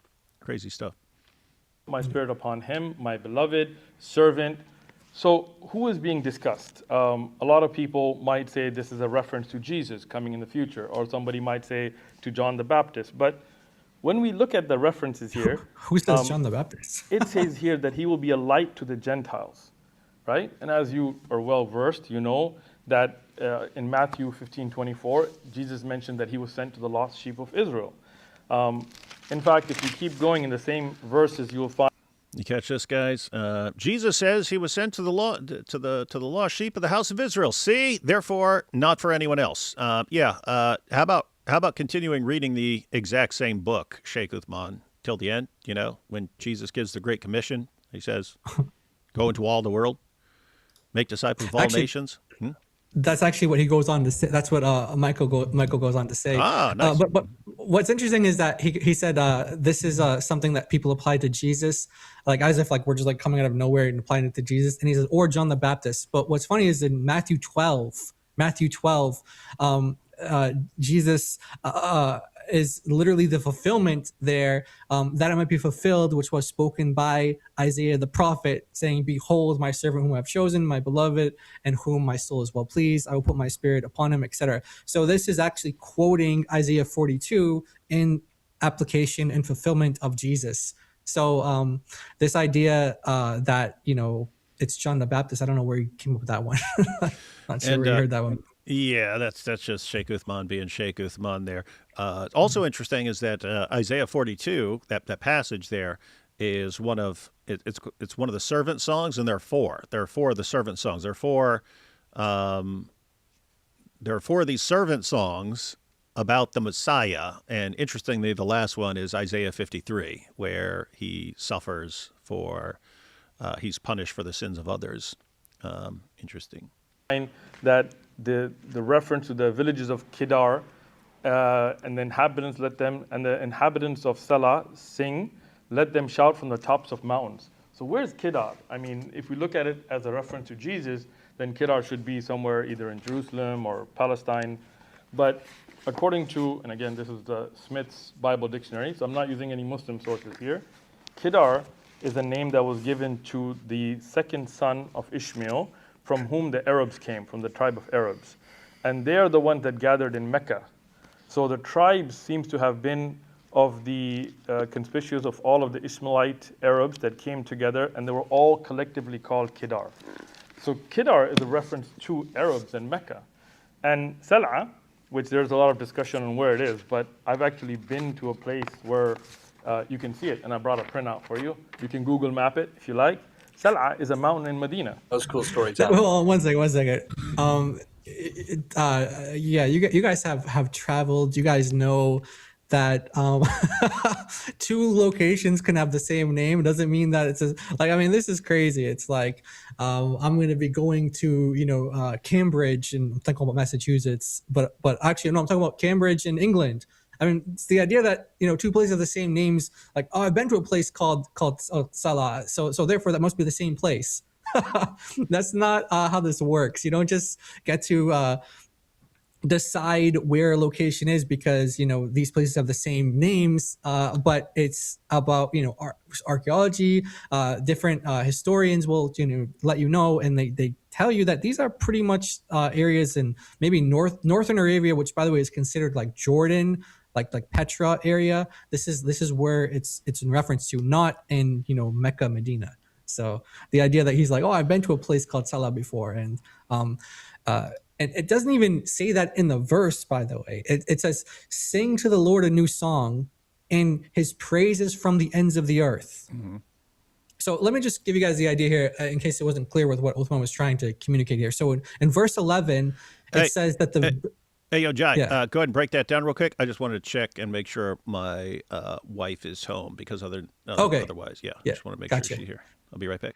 Okay, so basically the idea here is in Isaiah 42, verse 11, because it says the villages that Kedar inhabits, the inhabitants of Salah saying that they think that the servant being spoken about is going to come from Kedar, like he's going to be an Arab. That's what they're trying to say. He's an Arab. He's from Kedar. He's from this tribe, and also it's Salah. And they're trying to link this to modern day Saudi Arabia. But if that's the logic, where because a location is mentioned, the villages that Kedar inhabits or the inhabitants of Salah, that means that the servant is going to be coming from those locations. Just read the rest of the passage. Starting in verse 10, actually. Let's go to verse 10. Sing to the Lord a new song, and his praise from the ends of the earth.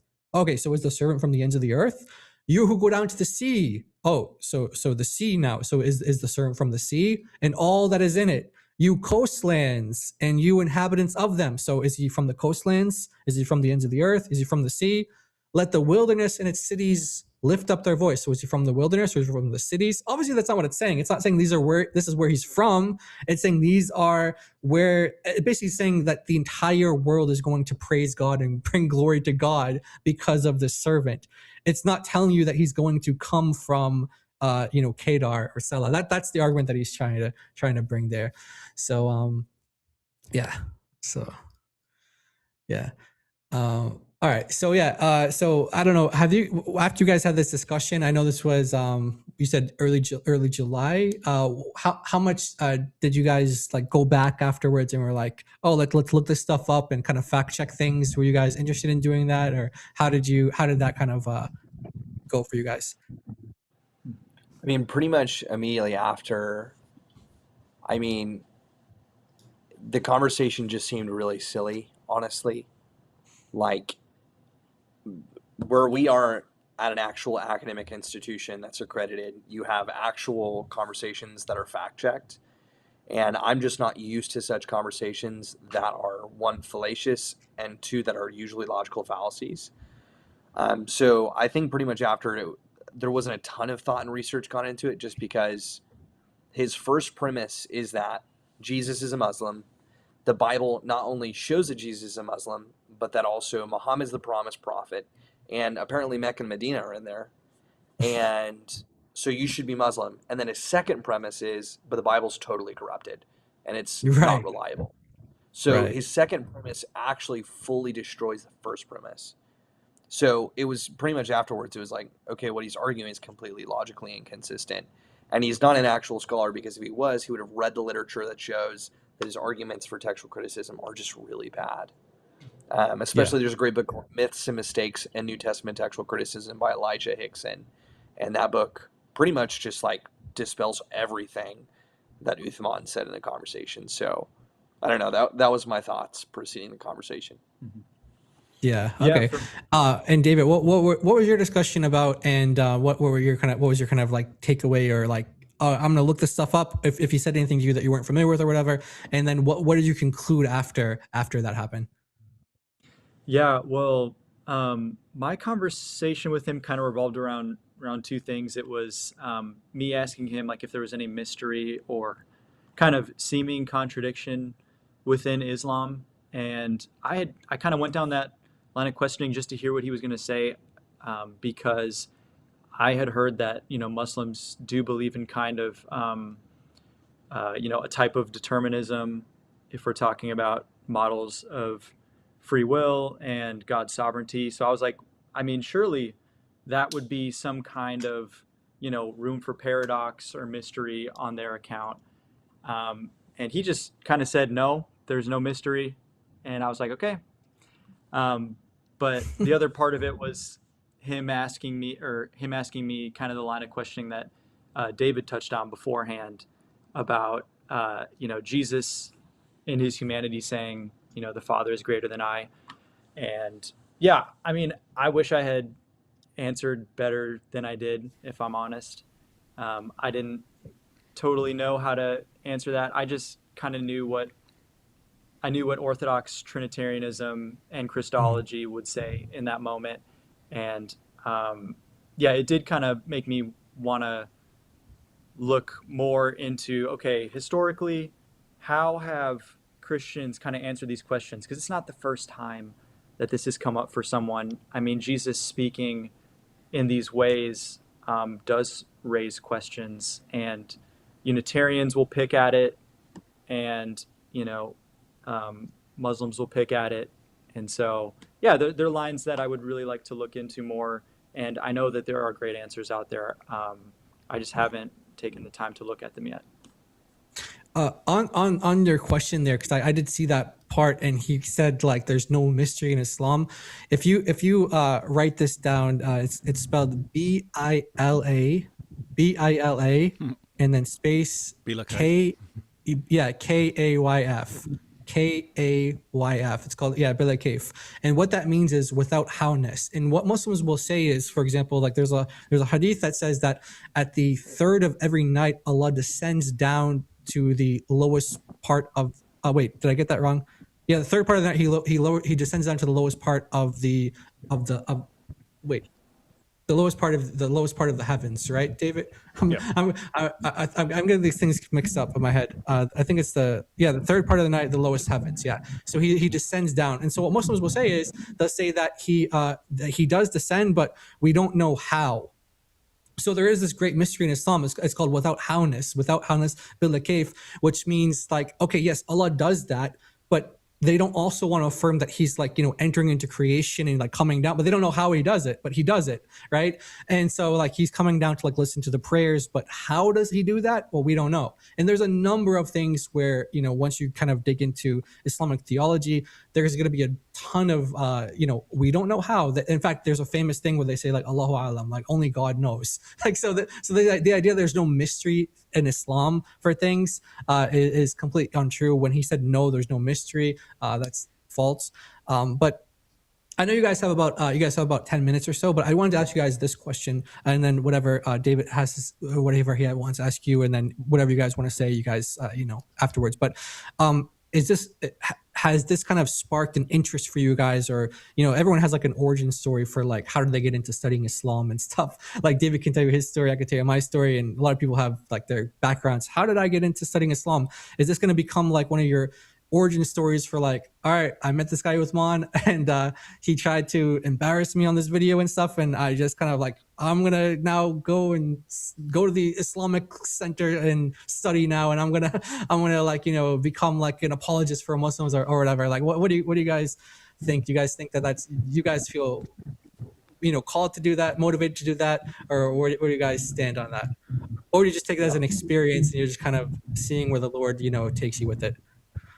I think it was unique personally for me. I think hearing all of the other quote unquote Christians in the video, who all, like many of them, deny Trinitarianism, I think more was, shocking to me. It was more sad to see that in the room than I expect a Muslim to not understand the Bible or to misrepresent Jesus. But I was shocked that there was a Unitarian pastor, and actually several of the people there were his congregants, and he's leading them astray. So I think it was more a sadness experiencing that these people are believing in heretical doctrine, and the really you're saying that the Unitarian pastor, that these were his congregants there? Several were. So really? Wait. You mean several people sitting in there, or several people of the 13 or whatever? Two of the other people besides the Unitarian pastor were his congregants. So the guy who has a brown shirt goes up, and Uthman's like, the Trinity, and the guy goes, I don't believe in that polyistic stuff. Jesus isn't God. And then there's another guy where they talk about textual criticism, and Uthman makes a joke about him being a pastor being immoral. And the guy goes, well, I hope not, because my pastor's right there. And he points at the Unitarian pastor. So maybe they cut that out. I don't know. I haven't watched the full video. But there was two people, at least I know, there. This is actually serious. Like, I was just thinking in terms of like, hey, he needs to be exposed. But, I mean, Southern could take this seriously. He's representing this as these are all professors and students at Southern Seminary. And the impression you'd get is they have a bunch of Unitarians there and who knows what else. Wow. And it's like that would seriously tarnish the reputation of your school. And if that's spread around, would cause people, oh, okay, I don't want to go to this place. I don't want to go to this place. I don't want to send my kids to this place if they, are teaching Unitarianism over there. So yeah, that's actually crazy. that's Well, interesting. by the way, I know And that there was one guy as well who said like he doesn't even know if he believes in God anymore. Remember there was one guy who said that? yeah, that's why it was like when I walked away, it was more, I was like, people really need good, robust theology. People need pastors who know what they're talking about. There's actually a great need for theological education amongst people who call themselves Christians. And that's kind of what I felt a stronger calling to walking away. Great. Okay, that's something. So then, wow. So I'm just wrapping my head around that. So 3 Unitarians, one guy who said he doesn't even know if he believes in God anymore. I'm That's Presbyterian. Like, I go to Southern, but I am Presbyterian, so I would Yeah. not even be able to be a professor at Southern because I'm a Presbyterian. Wow. Yeah, and then so the people who said like they didn't like they believe the Bible had contradictions, were they also a part of the Unitarian congregation, or were they just separately? The guy with the nose ring who had the white shirt on specifically said that his pastor was the Unitarian pastor. Okay. Wow. So Yeah. we're talking about like, so 2 people were saying that they don't even believe the Bible is infallible. 3 people, Unitarians. One guy said he doesn't even believe in God anymore. He's not sure if God exists. That's like more than half of at least the people that were on the video. That's even yeah. It's like the more we find out about this stuff, it's like the crazier it is.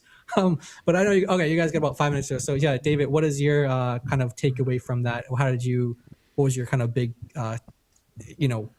do you feel called to do something, or do you feel like anything that God's calling you to do, or how did you take this experience? Yeah, I mean, I kind of walked away from it wondering what kind of a serious Muslim apologetics would look like. And so I wasn't necessarily super interested in engaging with this kind at a serious level, but I know that one of the professors at Southern has written a concise guide to Islam, and I actually have the book. When he published it, I got a discount on it at Southern, and so I was like, I should read that. But it really prompted me to think more. So my area that I took the most classes in elective-wise was systematic theology. I took a class on Trinitarianism and on salvation, and I am kind of more interested in like some of the philosophical categories of how that works.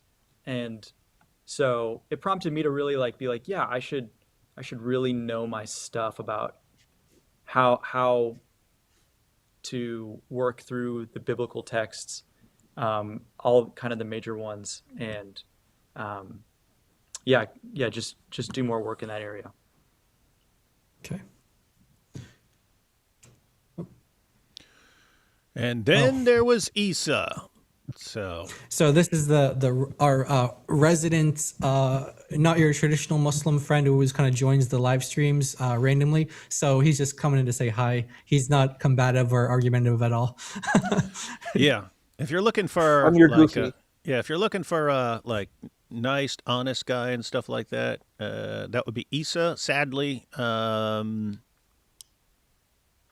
Sadly, lots of Muslims looked more to people like Sheikh Uthman, who is a compulsive liar. That's one of the sad things.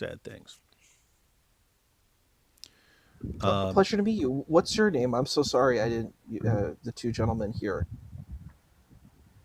Hi, I'm David, and this is Michael. Hi, David.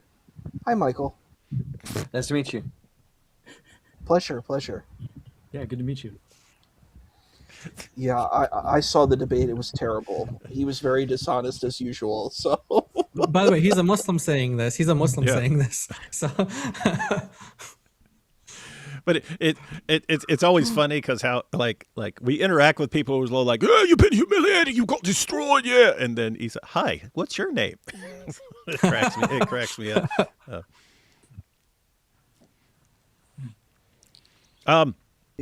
Yeah. So guys, so you kind of got your first big impression of Dawah, which is basically like it's sort of like a combination of apologetics and evangelism. It's inviting people to Islam and you look at you look at how they go about it and so on. But what are your overall thoughts on your first impression of Dawa? I mean, as it's been represented by Uthman, I think there's significant problems.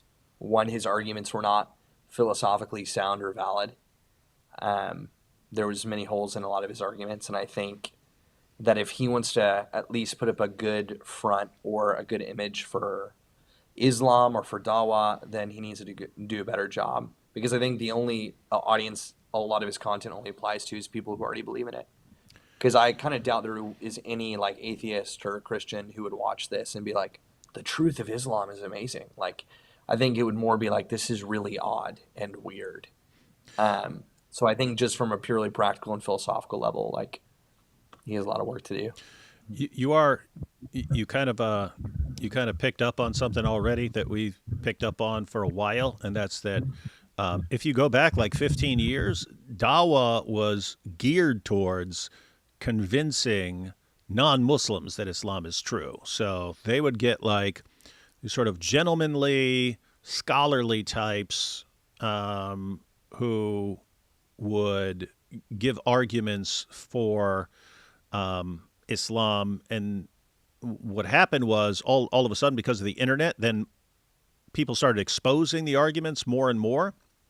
And they ended up with what they called, they're the ones who called it that. They called it the avalanche of apostasy. They said, we're getting an avalanche of the people who are leaving Islam. And it was just people who they'd heard something all their lives, and all of a sudden they see videos completely exposing it as a lie.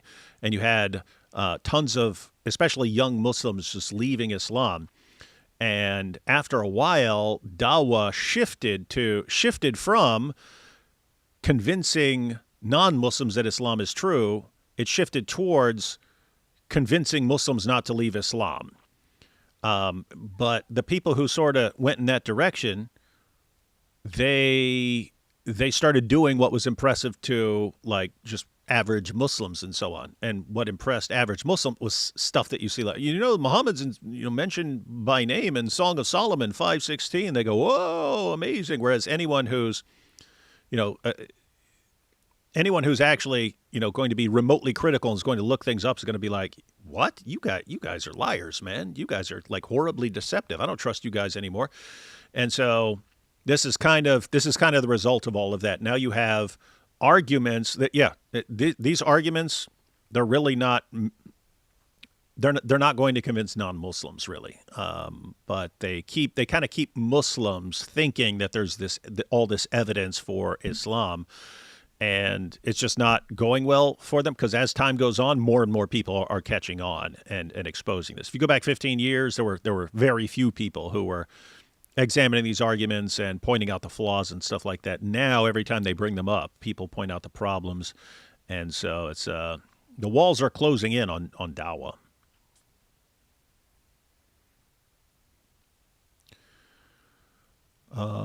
So, Jai, were you saying they had to take off around now? Yeah, you guys could. Before. Right? Yeah. If you guys needed to head out before, because we're about to go back and go through the video and stuff. But do you mind if I share one thing with the gentleman too? I think there's something that was critical of why I think Sheikh Uthman really failed on. Actually, his whole argument collapses based. Sheikh Uthman's argument is that he talks about like the Mahmadim. He tries to bring up like the language, and he says, look, this language is here, and he says, look, the Bible doesn't say what you think it says. The problem with all of his positions is that he also believes that the Bible is corrupted. That's his intrinsic belief. He thinks the Torah, the Psalms, and the Gospel are all corrupted. If that is true, then he can't talk about any of these texts. And I loved when David did that in the debate with Jake. He's like, you don't think it's true, so you can't talk about it. And that's completely right. He has no right to talk about these texts because he thinks they're corrupted. He doesn't have any litmus test or standard to know what these texts are. He's not a scholar of these texts. He doesn't know Greek. He doesn't know Hebrew. He doesn't know any of this stuff. And he's coming in to talk about this stuff. And he's like, look, there's this word that sounds like Muhammad. It's Mahmadim.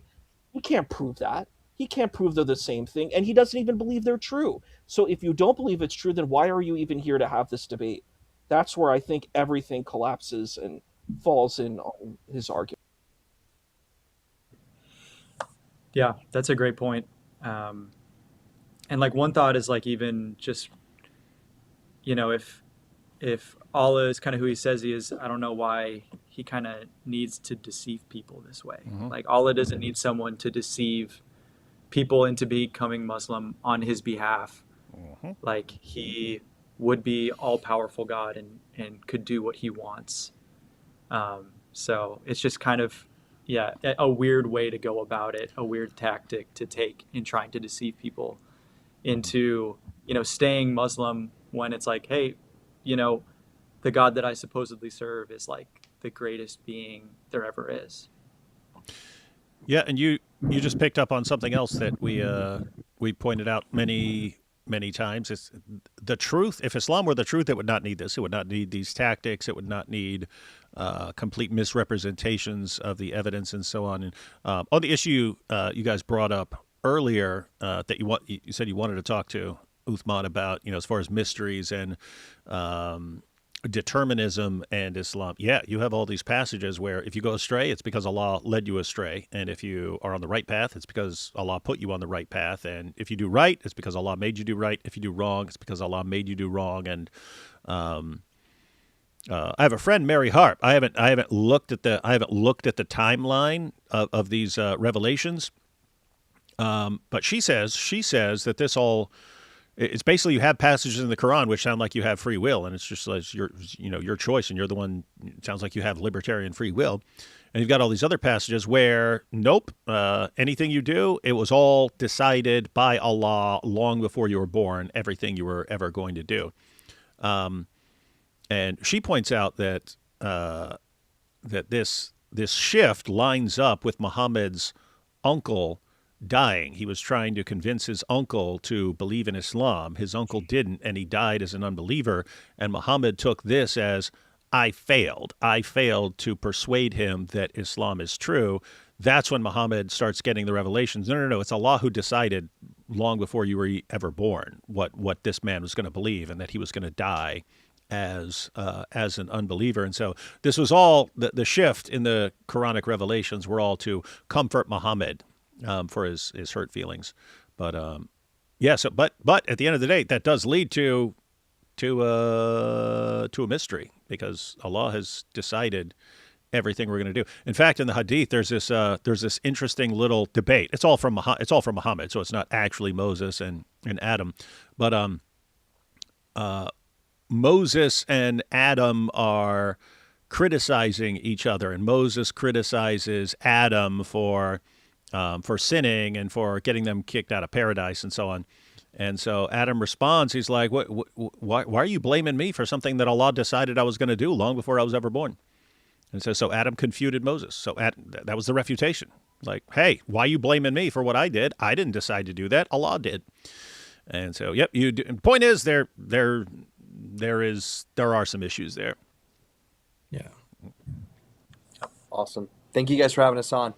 All right. Yeah, thanks for joining David, us. Yep. Thank you so much. We really enjoyed it. It was a pleasure to be on. Mm-hmm. Yep. And hey, as far as you guys, no worries. This happens to everyone who starts engaging with Islam. They bring up stuff. It's new. That's why they want it recorded, because they don't want to record later after you look it up, right? They want to record right then. But on the bright side, they pull these stunts, and then we expose them later, and then it shows more people kind of what the deal with dawah is, and that it pretty much always involves deception of one kind or another. So more and more people are catching on to that, and this is just the latest example here. Awesome. Right. Thank you, guys. All right, guys. Thanks for coming, guys. God bless you. Bye. Right. Now, Isa, get ready for this. We're going to check out Sheikh Uthman's case for Muhammad in the Bible. Probably all we'll cover. Matter of fact, let's take these super chats real quick. Couldn't even read you guys' perverted super chats because we had these new guys, and we don't want them corrupted by your sick, evil stuff. It's bad enough that Isa has to be here for all this stuff, and Jai, my goodness. But two brand new guys, and one of them's a student. You guys are like, oh, what about the hood and the leather straps? Yeah. Thank you, guests, for joining. Welcome. Don't read the Hadith Mishkat al-Masabi 315. That's another eyes of the leather strap of the anus Hadith. Don't be ashamed of your cult, Mr. Sagat. Well, you guys kind of make it hard not to be ashamed of all your like horrible perverted jokes. D Wood having to explain zut jokes. Yeah, that's what happens. Every time we got someone new on here, I got to explain all the jokes.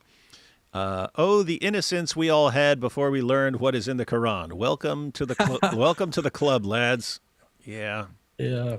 We all have to learn it. But my goodness, ignorance was bliss. It was great not knowing about all this weird, creepy stuff in their sources.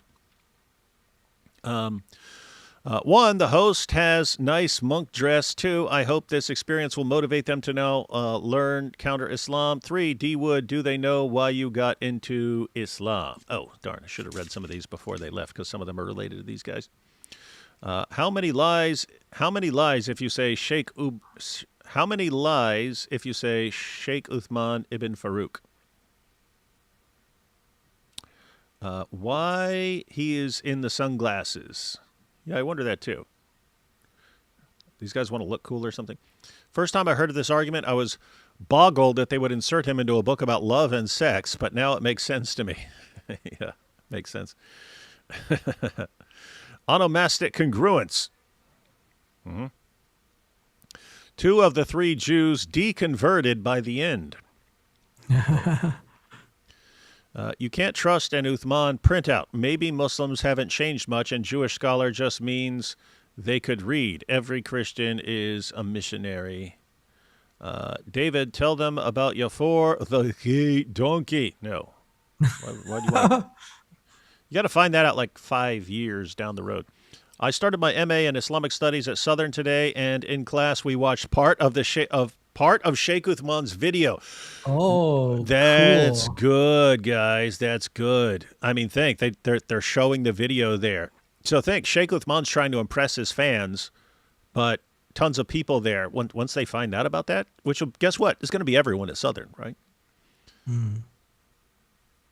They're all sitting there going. They're all sitting there going. That's what these guys do. They pretend like they're taking on the scholars of Southern when there's not a single scholar, single professor from here involved in this. What? This is what dawah is. This is what liars these guys are. Meanwhile, Sheikh Uthman, ha ha, I got it, and his fans, oh yeah, he destroyed Southern Seminary. It was very dishonest. I was actually watching today. I'm so glad that you're streaming on it. And I was hoping you would. And I saw it and I was like, I hope David and Jai look at this because it was so bad. And it was so dishonest. It was so deceptive. And what he did is he had a young person come up there too. Like he had it looked like a teenager. And it's like, that's so dishonest. The person is, he has his belief and then he keeps, wanting him to come up and he doesn't know the answers to these questions. And the thing is that Sheikh Uthman has a script that he's working off of, and he's using, and we've heard this script. It's an old script. It's an ineffectual script. It's called the Dawah script.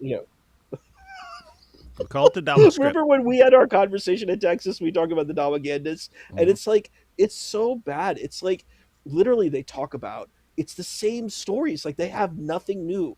Like, this is something that I've seen, unfortunately, in the Muslim world. It's a critique that I see where it's like what these folks are really good at doing is memorizing things. So they can memorize and regurgitate, right? So they say, okay, I memorized a bunch of stuff and I can regurgitate this talking point. But when it comes to like critical thinking and reasoning and logic, they can't do these types of things. So you say, hey, here's this point. Can you critically deconstruct your position, right? They can't do it. They don't know how to do it. Like, they're like, for example, they're like, well, Christianity is this fraudulent religion because this guy died for your sins and it's so dumb and it's so bad, right? And then you say, well, look at this hadith. The hadith says that the Jews and Christians will take the sins. What do you think about this position? And they're like, oh, they're going to go to hell. And it's like, you know that you look like an extremely unethical, you know, pretty diabolical person when you take that position, right? Like, in fact, you not only have you lost what you thought your argument was, you've made yourself look really bad from it. So it's like they don't know how to engage this. They don't know how to engage the arguments that come, and really all he does is he just spews these arguments. And this is what I felt. I think he's a very good like who's at a CC car dealership. Hey, your voice cut out for for a few seconds there, Issa. Oh, sorry. It must be my phone sometimes. No, I think it was like internet issue. Yeah. So the point is, I feel that Sheikh Uthman is sort of like a sleazy car salesman. Mm-hmm. So what the sleazy car salesman does is that they have this, like, I don't know if you know, like the book Matilda by what's his name, Dahl. Yeah, his name is Dahl. But in the book, it's like she has like magical powers, but her dad is this sleazy car salesman, and it goes really into depth. But basically, what the sleazy car salesman does, they have this bum car that they know doesn't work, so they make the car look like it can kind of function a little bit, but it's a lemon. It's a car that won't actually really function after a while. But what the sleazy car salesman does is they make it look kind of attractive. They make it look like it's drivable, right? So this is what I feel Sheikh Uthman does. He's super confident. So he comes in with a lot of confidence. He's like, I have this broken down car that really can't work, but I'm going to make you believe that this car can work. I'm making you believe that this car can, go for another 5 years, even though it can't go another week, right? So he sells these arguments, and it's like, look, it says Mahmadim. It says all of this stuff. And it's so right because I'm so confident. I can lie through confidence and deceive you through my confidence, and you'll believe me, like a really low tier type of politician where they're just deceiving you. And I think he's a great sleazy car salesman, and I think that's what he's doing. He's selling us a lemon, and he wants us to think it's a Rolls Royce, Hey, Jay. Yo. I made a video response to the Song of Solomon thing years ago. Had a little problem with YouTube. Had a fight with them a bit over it because I titled it something like Zakir Naik proves Muhammad was a necrophile or something like that. Because I see. Yeah, because Song of Solomon chapter 7 verse 10. So they're saying that the beloved is Muhammad, but she says that the same woman who's the same bride of Solomon who's speaking in 5:16, where Muhammad, according to Muslims, is the beloved. She says in chapter 7 verse 10, I belong to my beloved and his desire is for me. Well, if the beloved is Muhammad, then Muhammad's desire is for Solomon's bride. One, that would be adulterous thoughts, but they don't have any problem with that with Muhammad. But it would mean that his desire was for a woman who'd been dead for over 1,500 years. And guess what? Someone who's attracted to a dead person is what we call a necrophile. So anyway, YouTube got mad at me for using the word necrophile. I don't know why that's a no word, especially when I'm kind of making fun of someone's argument and so on. But if Sheikh Uthman's trying to revive this argument, this might be a good time to kind of remake that video. But about Sheikh Uthman, because Zakir Naik's kind of completely obsolete nowadays. But Sheikh Uthman might need to remake that. I think so. We got plenty of material from this in the vocab one. So definitely lots to go off of. So then we have Uthman's defense when he stands before Jesus at the great white throne on Judgment Day can be summed up in 2 words. My bad. He always says that when he's exposed for lying. Hey, my bad. Maybe it was Pinniped seal and Momo had flippers. Oh, an actual seal. Can you go through a few Bible passages with the word Mahmad in it as all together lovely. Yeah, we'll look at 2 verses, guys. We'll look at 2 verses. Yeah. Well, we'll look at 3, counting 5:16, but we'll look at a couple verses when we after we listen to his argument. Or do we need to listen to it? Is he going No, to? I can go through a couple right now if you want. I got them up. Oh, passages. Oh yeah. Let's finish the super chats and then we'll bring up some passages, guys. Yeah. So yes, surf casting is golden. We got you, man. We got you. Went to this mountain and got a Google Earth print. Oh, you're talking about the Medina thing. Yeah, Salah. Yeah, guys, Salah. And Salah, there's a hill in Medina called Salah. Yeah, it's also a major city of the Edomites who Salah is a place that's mentioned multiple times in reference to the Edomites. The idea that it's actually talking about a hill in Medina. Yeah, sure it is. J Idea. If you have ChatGPT subscription or API, you can feed it all the hadiths and help Mary do analysis of timelines and people to use to find stuff. Interesting. Good idea. Mo turned into Waterman after the night of Al-Zut. Then we've got, it was Allah interfering with the audio. Oh, yeah. You got it. All right, Jai. So, do we want to go back to Sheikh Uthman, or do we just want to check? Do we want to evaluate the argument here? I kind of marked down some timestamps, but it wasn't really like anything that to like refute arguments. It was more like people, like one guy who said he doesn't believe in God anymore, or he's like struggling to believe in God. It was like stuff like that to show like, okay, guys, these weren't students or professors. Some of them aren't even Christians, and so I don't have any of the marks for like arguments. But I know. I just meant this. To Isaiah 42. Yeah, I just meant this particular. Maybe we just want to go through Song of Solomon 5:16, then we can respond to other stuff. You might want to, because this would kind of be most helpful for like Southern, because I'm sure they don't like the idea that they just got represented as being this like heretical place where their greatest scholars are actually Unitarians and stuff like that, and people who who don't actually believe in the Bible or all of it or something like that. But it wouldn't be terribly difficult to make like a nice, concise, like 10 to 12 minute video showing what Sheikh Uthman said about it, showing how Muslims interpret it, the clip of Libiano, and then pointing out not a single professor from, one, it wasn't 20 people. 2, it didn't take place there. 3, there were no scholars from Southern who were represented. There were only 2 people, one who's a current student and one who used to be a student there. And yeah, something short and shareable might help expose him. Actually, we're working on something right now, clipping up the discussion with Amin right now, and we're probably going to add in some things from here as well. Oh yeah, I saw some of what Amin was saying. It's like, gosh, dude, how do you?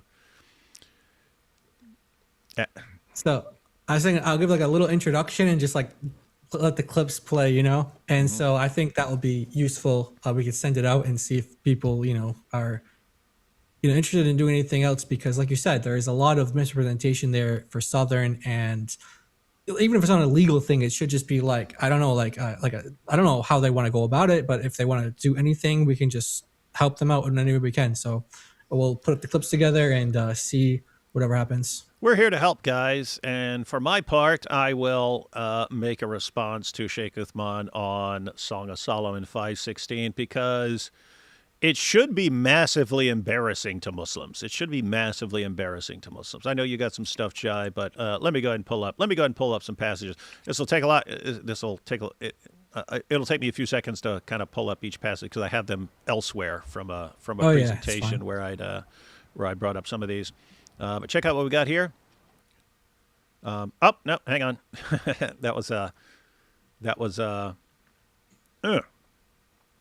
That was part of the same one, but that was on John. So this is from a presentation on Muhammad and the Bible. But here we go. Here's the verse, guys. Song of Solomon, chapter 5, verse 16. His mouth is sweetness itself. He is altogether lovely. This is my beloved. This is my friend, daughters of Jerusalem. So the claim is that altogether lovely here is the name Muhammad. So this should say, his mouth is sweetness itself. He is Muhammad. This is my beloved. This is my friend, daughters of Jerusalem. Notice who she says is her beloved here. If they're saying that's Muhammad, then Muhammad is the beloved of Solomon's wife. Okay, that's good to know. But let's check this out a bit. So we see what's going on here. How is your, so this is earlier in the passage. How is your beloved better than others, most beautiful of women? How is your beloved better than others that you so charge us? And she goes on to a description. Oh, no, hang on. I kind of have, sorry, I have these kind of out of order, and I'm pulling up, and they're all marked. They're all marked as Song of Solomon, but they're not in order the way I'm pulling them up. I didn't know I'd be pulling all these up. But brother, there's a problem here. There's a bad word in here. There's a word that says Israel. He doesn't like Israel. Oh, yeah. It says Israel in this in this passage. So he can't accept this because he's against it. Yeah. So guys, this is from chapter 3 here. This is from chapter 3, where they tell you who they're talking about. They tell you who they're I mean, it's at the beginning. It says this is, song. This is the song, which is Solomon's. But look at this. They tell you exactly who they're talking about. Who is this coming up from the wilderness, like a column of smoke, perfumed with myrrh and incense made from all the spices of the merchant? Look, it is Solomon's carriage, escorted by 60 warriors, the noblest of Israel, all of them wearing the sword, all experienced in battle, each with his sword at his side, prepared for the terrors of the night. You got this so far? So, talking about Solomon here. King Solomon made for himself the carriage. He made it of wood from Lebanon. Its posts he made of silver, its base of gold. Its seat was upholstered with purple, its interior inlaid with love. Its interior inlaid with love. Daughters of Jerusalem, come out and look, you daughters of Zion. Look on, who? Muhammad? No. Look on King Solomon wearing a crown, the crown with which his mother crowned him on the day of his wedding, the day he rejoiced. We figuring out who we're talking about here? This is the verse I mentioned, guys. You want to get your minds around this one? So this is chapter 7, verse 10. Remember, they say the beloved is Muhammad. And so she, Solomon's bride, says, I belong to my beloved and his desire is for me. So is she talking about her beloved Solomon? Or is she talking about a guy who wouldn't be born for another 1,500 years? These are the kinds of questions that we need to ask.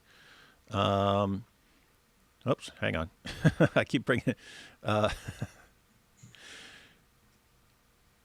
Sorry about that. Just have a bunch of passages here. I'm kind of almost picking them up at random. Let's see. So, where has your beloved gone? Oh, this is actually funny. Hey, check this out, guys. You ready? Look at this. Where has your beloved gone? This is why people thought this was naughty, guys. Not just because it's filled with talk of like how hot her breasts are and stuff like that, right? It's some of the stuff seems to be saying something like kind of really, really naughty. So listen to this. So this is chapter 6. So guys, the point is this is right after 5:16, right? So you got chapter 5. They quote chapter 5, verse 16. The very next chapter, right? Check this out. Where has your beloved gone, O most beautiful among women? Where has your beloved turned that we may seek him with you? Let's check out her response. You'll see why some people think this is a bit naughty here. Now look at this. My beloved, where's he gone? My beloved has gone down. The idea is this stuff has double meanings, right? It's talking about going to a place, but actually talking about something sexual, right? So listen. My beloved has gone down to his garden. My beloved has gone down to his garden, to the beds of spices, to graze in the gardens and to gather lilies.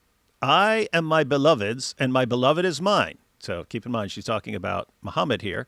He grazes among the lilies. So he goes down to his garden and grazes among the lilies. Got this so far?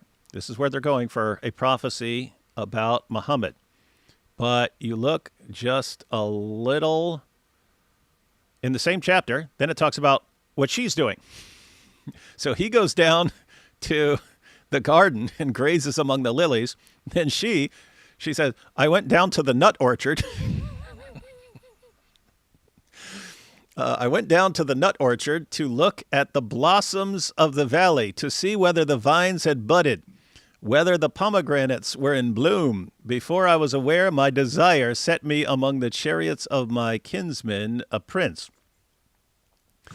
So anyway, there are people who interpret, the guy is grazing in the garden among the lilies and stuff like this, and she goes down to the nut orchard. They're like, sounds pretty darn sexual and so on. That's why a lot of people. That's why you had rabbis and later Christians who were like, "It sounds pretty naughty. We need to interpret this pretty radically differently." But the point is, this is where Muslims are going. They're saying this is actually about Muhammad. So anyway, going back to the actual passage that they quote. So this is chapter 5. They go to verse 16. We read in chapter 3 where it was talking about. This is Solomon. What chapter was that one? What chapter was that one that you were just in? I was just in chapter 6, the nut orchard. Okay. Yeah. Okay. So, so the point there was that's right afterwards, and they're talking about the nut orchard and stuff. But we read earlier, we read some of chapter 3 where it's clearly talking about Solomon, and then chapter 4 is him praising her body, him praising her for her hotness. He's talking about how hot she is, talking about her breasts, and he goes part by part, talking about how hot she is. Then, in chapter 5, she starts praising his body, part by part. So listen, she says, my beloved is radiant and ruddy, outstanding among 10,000. His head is purest gold. So notice his head there. His head is purest gold. His hair is wavy and black as a raven. His eyes are like doves, by the water streams, washed in milk, mounted like jewels. Next part. His cheeks are like beds of spice, yielding perfume. His lips are like lilies, dripping with myrrh. His arms, so she's kind of starting at the head and then going down the rest of it, going down his face and stuff and the rest of his body. His arms are rods of gold set with topaz. His body is like polished ivory, decorated with lapis lazuli. And the only parallel to Muhammad there is he's as white as ivory. And here you have it. Here's the prophecy. His legs are pillars of marble. His legs are pillars of marble set on bases of pure gold. His appearance is like Lebanon, choice as its cedars. His mouth is sweetness itself. He is altogether lovely. This is my beloved. This is my friend, daughters of Jerusalem. So notice she starts with his head and his face and so on, then goes down to his arms, his body, his legs, and then she goes back up to his mouth. It's like she's checking him out from head to toe and then looks back up. His mouth is sweetness itself. He is Muhammad.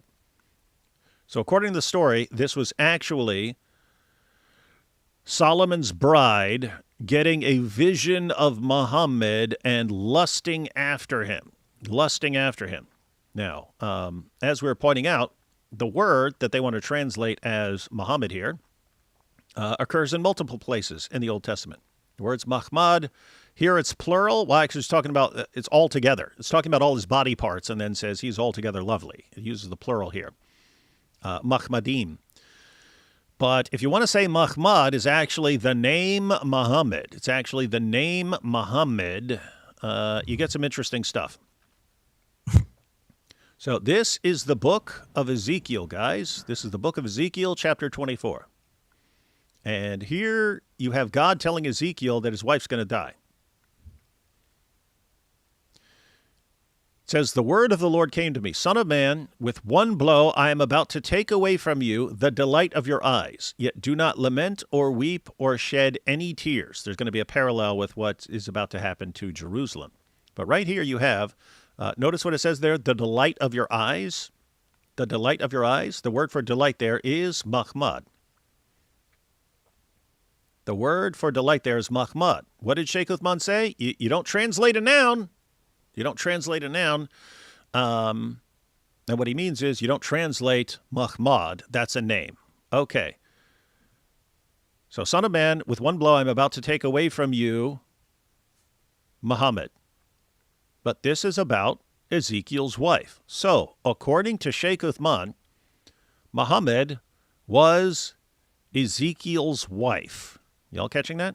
And Muhammad is the woman in this relationship, but he's Ezekiel's wife. Muhammad was Ezekiel's wife. So Muhammad, according to Sheikh Uthman, is a time-traveling trans woman. He traveled through time. Maybe I'm Barak. Hey, you don't know. Maybe Barak can also take you through time. So Barak took Muhammad through time, flew him back. Muhammad had his surgery, and he became Ezekiel's wife. And then God took him away. But also, notice what you have here. It's a couple verses later, same chapter. So I said to them, the word of the Lord came to me. Say to the people of Israel, this is what the sovereign Lord says. I'm about to desecrate my sanctuary, the stronghold in which you take pride, the delight of your eyes, the object of your affection. So there's a parallel with Ezekiel's wife dying and the people of Israel losing the temple and losing Jerusalem, so on. But you have here, say to the people of Israel, this is what the sovereign Lord says. I am about to desecrate my sanctuary, the stronghold in which you take pride, the delight of your eyes. Hey, everyone, guess what the word for delight there is? If you said it's Muhammad, you are correct. But what does God say he's going to do to Muhammad? I am about to desecrate my sanctuary. So remember, delight here means Muhammad. You can't translate that. You have to just stick with the name. So it's Muhammad. Muhammad is the sanctuary, and God says he's going to desecrate the sanctuary. He's going to desecrate Muhammad. God says he's going to desecrate Muhammad. So, you kind of put it all together. If Mahmad is the name Muhammad, then Muhammad was a time-traveling transgender woman. But not only that, he was sexually attracted to a woman who'd been dead for 15 centuries, making him a necrophile. And according to Ezekiel 24, God looks at all this and says, I'm just going to desecrate this dude. So he has another big problem. He's a Salafi. He doesn't believe in poetry and metaphor and simile. This is not, Salafis don't have this equipment. They're literalists. They can't even really read the Bible because, for example, if they read the gospel and they read parables, how can they understand this? These are literalist people.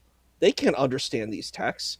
Their mentality is not equipped in order to engage this. So he tries to talk about that, like the literature in this using metaphor and simile. But I'm like, you're a Salafi, dude. This is out of your league, bro.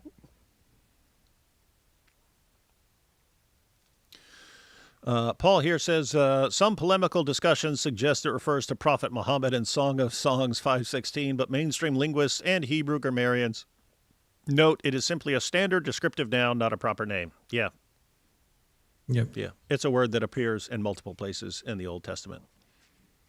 Matter of fact, way back in the day, because I mentioned I encountered this in the 1990s. I used the Strong's Concordance and looked up the other verses, and I was like, this is like really, really stupid. Now, eventually, when I got out, I emailed some Hebrew scholar or something like that, and they couldn't even understand what the heck I was saying, right? I was like, hey, could this be a name here? And they're like, what? It's like, yeah, this could be a name here. What are you talking about? Yeah, could this be a name and not a word that means, lovely or something like that? And what? they couldn't even understand like I was. Yeah, it's impossible. Just grammatically impossible. All right, Jai, what did you want to add to this discussion? Oh no, you covered. I just had funny examples like that. That was pretty much that. But you got Jack Ray here, Nut Orchard, Isa. Salafis don't have this equipment. He can't engage the Bible. He doesn't. It's so outside of his purview. He just doesn't understand the text. And I'm sorry, most of these da'is don't. Like, I was listening to Cora, and I'm like, she's very charismatic. She has a charm, but she doesn't understand the Bible. True. She doesn't understand this text. She will quote the text, but I'm like, the only people she's talking to are Muslims. And I agree with what David and Michael were saying. Like, no, and in the panel here, no Christian is going to be persuaded. No Jewish person is going to be persuaded by any of these arguments. They're not compelling. And they're just very dishonest. And it's like they believe in Thrasymachus' position, might makes right. They think if they look tough, they look strong, what they're saying is true. But truth isn't, brute strength. That's not what truth is. So, Isa there bringing up my favorite character in the Plato's dialogues, Thrasymachus. That dude cracked me up, man. Wow. Yeah, this is it's sad. Like, man, Sheikh the more we find Sheikh out about, Uthman seems like he's like 10 to 15 years out of like time displacement. Like he's using stuff from 10 to 15 years ago, and he's trying to recycle it because it's all been destroyed already. And he's looking for these last pockets of ignorance about the arguments to jump in there and try to get a couple of points, even though it's just going to lead to him being exposed more. It's very short-term thinking, right? Like there's no way this becomes some big, awesome argument that convinces tons of people and so on. It becomes exhibit triple A in our case for why these guys are chronic compulsive liars. Yeah. Well, anything else, guys? I really want to watch that section now that you said about the Quran being preserved. So we should probably come back and do some like you said, maybe even videos based off of this. Oh, I definitely want to make some Yeah. videos. If they want to get like dirty and slimy like that, that's normally when I want to respond. Like someone is getting dirty, and it's like, oh, okay, all right. Well, you want to get slimy, then we're gonna wreck your profit here, man, and expose you guys. But definitely more to cover there. Yeah. So pretty crazy stuff. Lots of deception there, and this won't be the last one. I don't know what's gonna take for the Muslims to find. Like, I mean, they based off of that selfie that he took with the guys at Sean Kelly's show there with Avery and everyone. It's like that was like a big progress, at least for the Muslims, and holding them to account for certain things or calling them up for certain things, but obviously didn't have that much of an effect.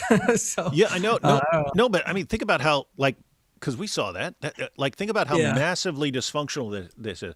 This guy lies constantly lies about the Bible, lies about sources, lies about Islamic sources, lies about every footnote he reads, fakes a hate crime against himself, takes the wife of his own dawah buddy, takes the dude's wife, says she's mine now, and so meanwhile this woman, she didn't get a divorce, so she was married to both these guys at once. One of his other wives has to get a restraining order against him for smashing a bowl over her head and pointing a gun at her and all this other stuff. And then right here, lying about Southern Seminary, lying about the professors, lying about everything.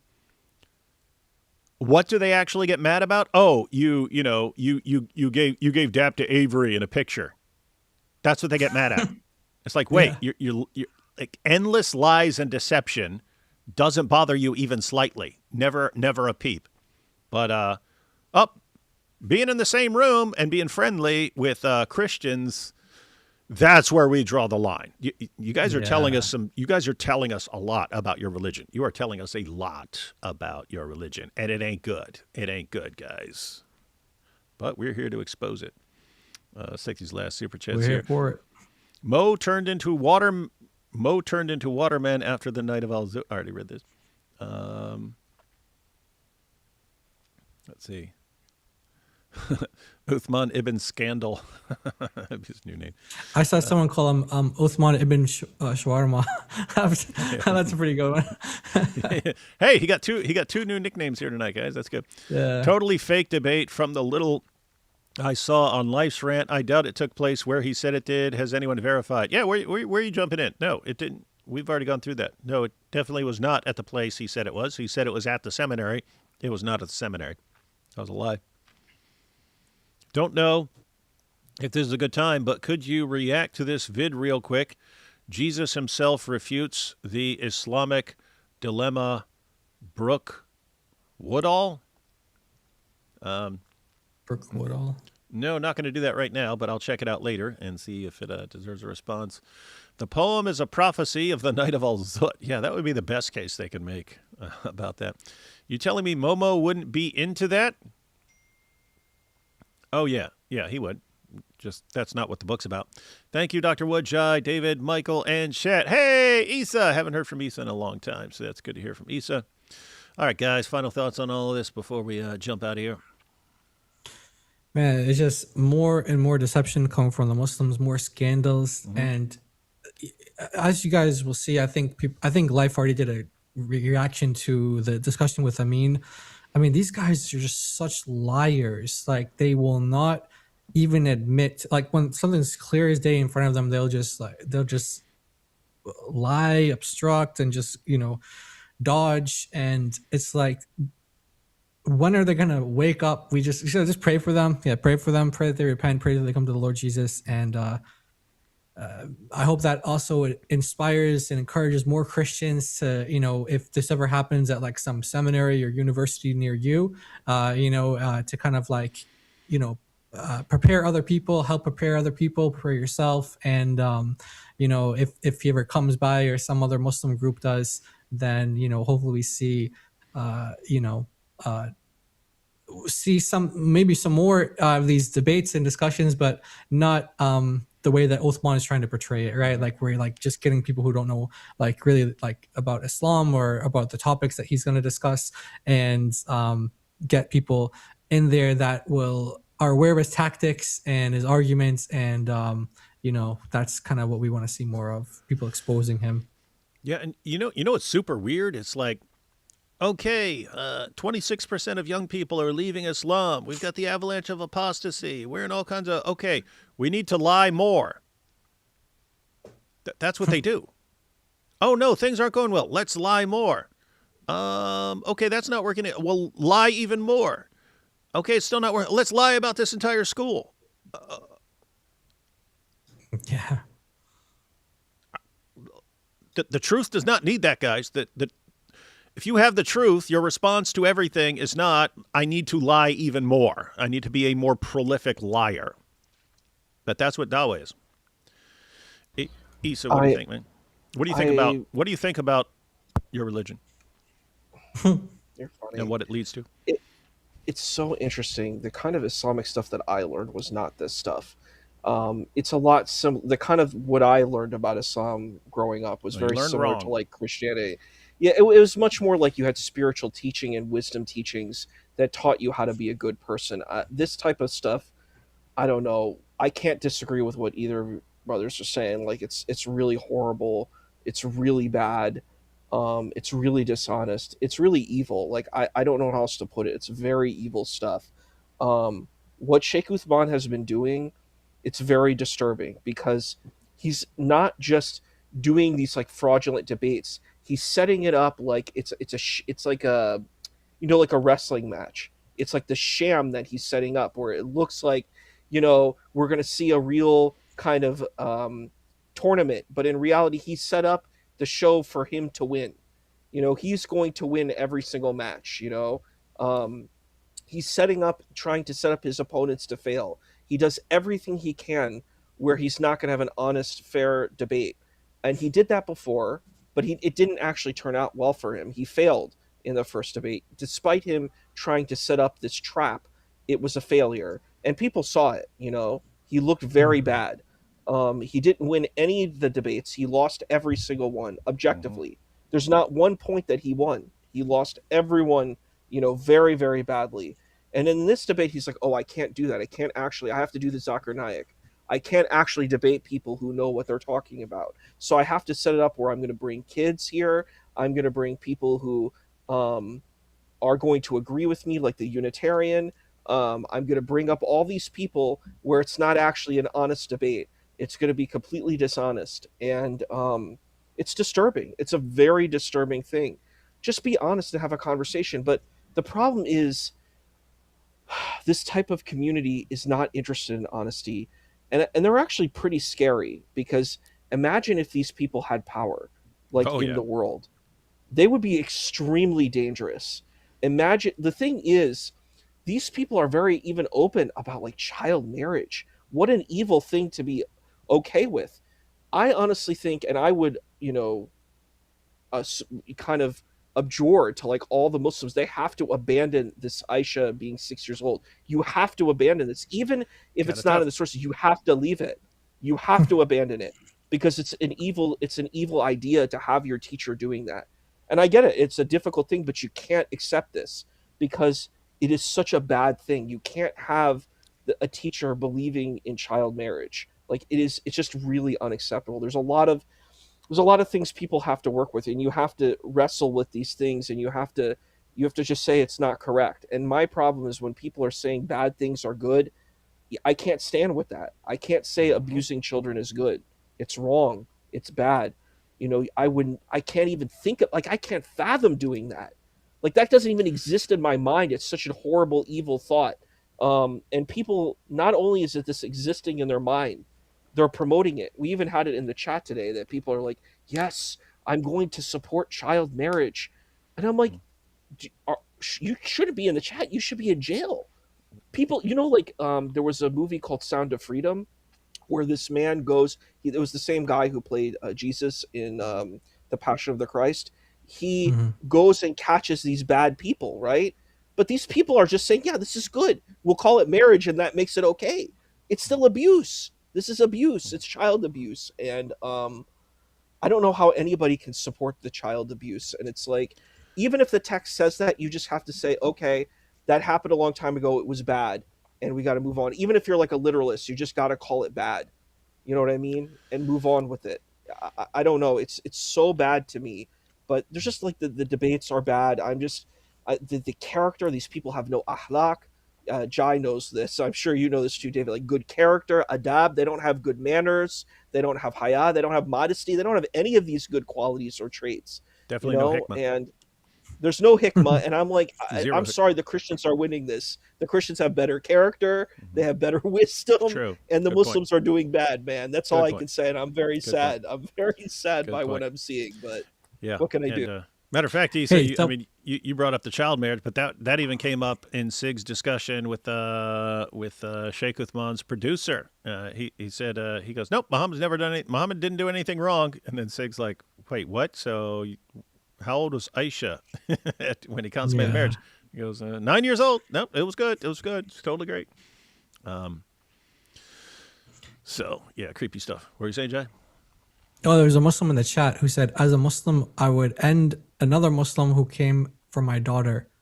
So interesting. We got more Muslims agreeing with Isa in the chat. Would have been good if Abu Bakr had that exact same reaction when Muhammad wanted his daughter. But Isa, you're concerned, rightly so, about all these really, really weird things in Islam. You say, you got to dump them. You got to dump them. Isa, you can do it all at once, and just dump the whole thing. All right.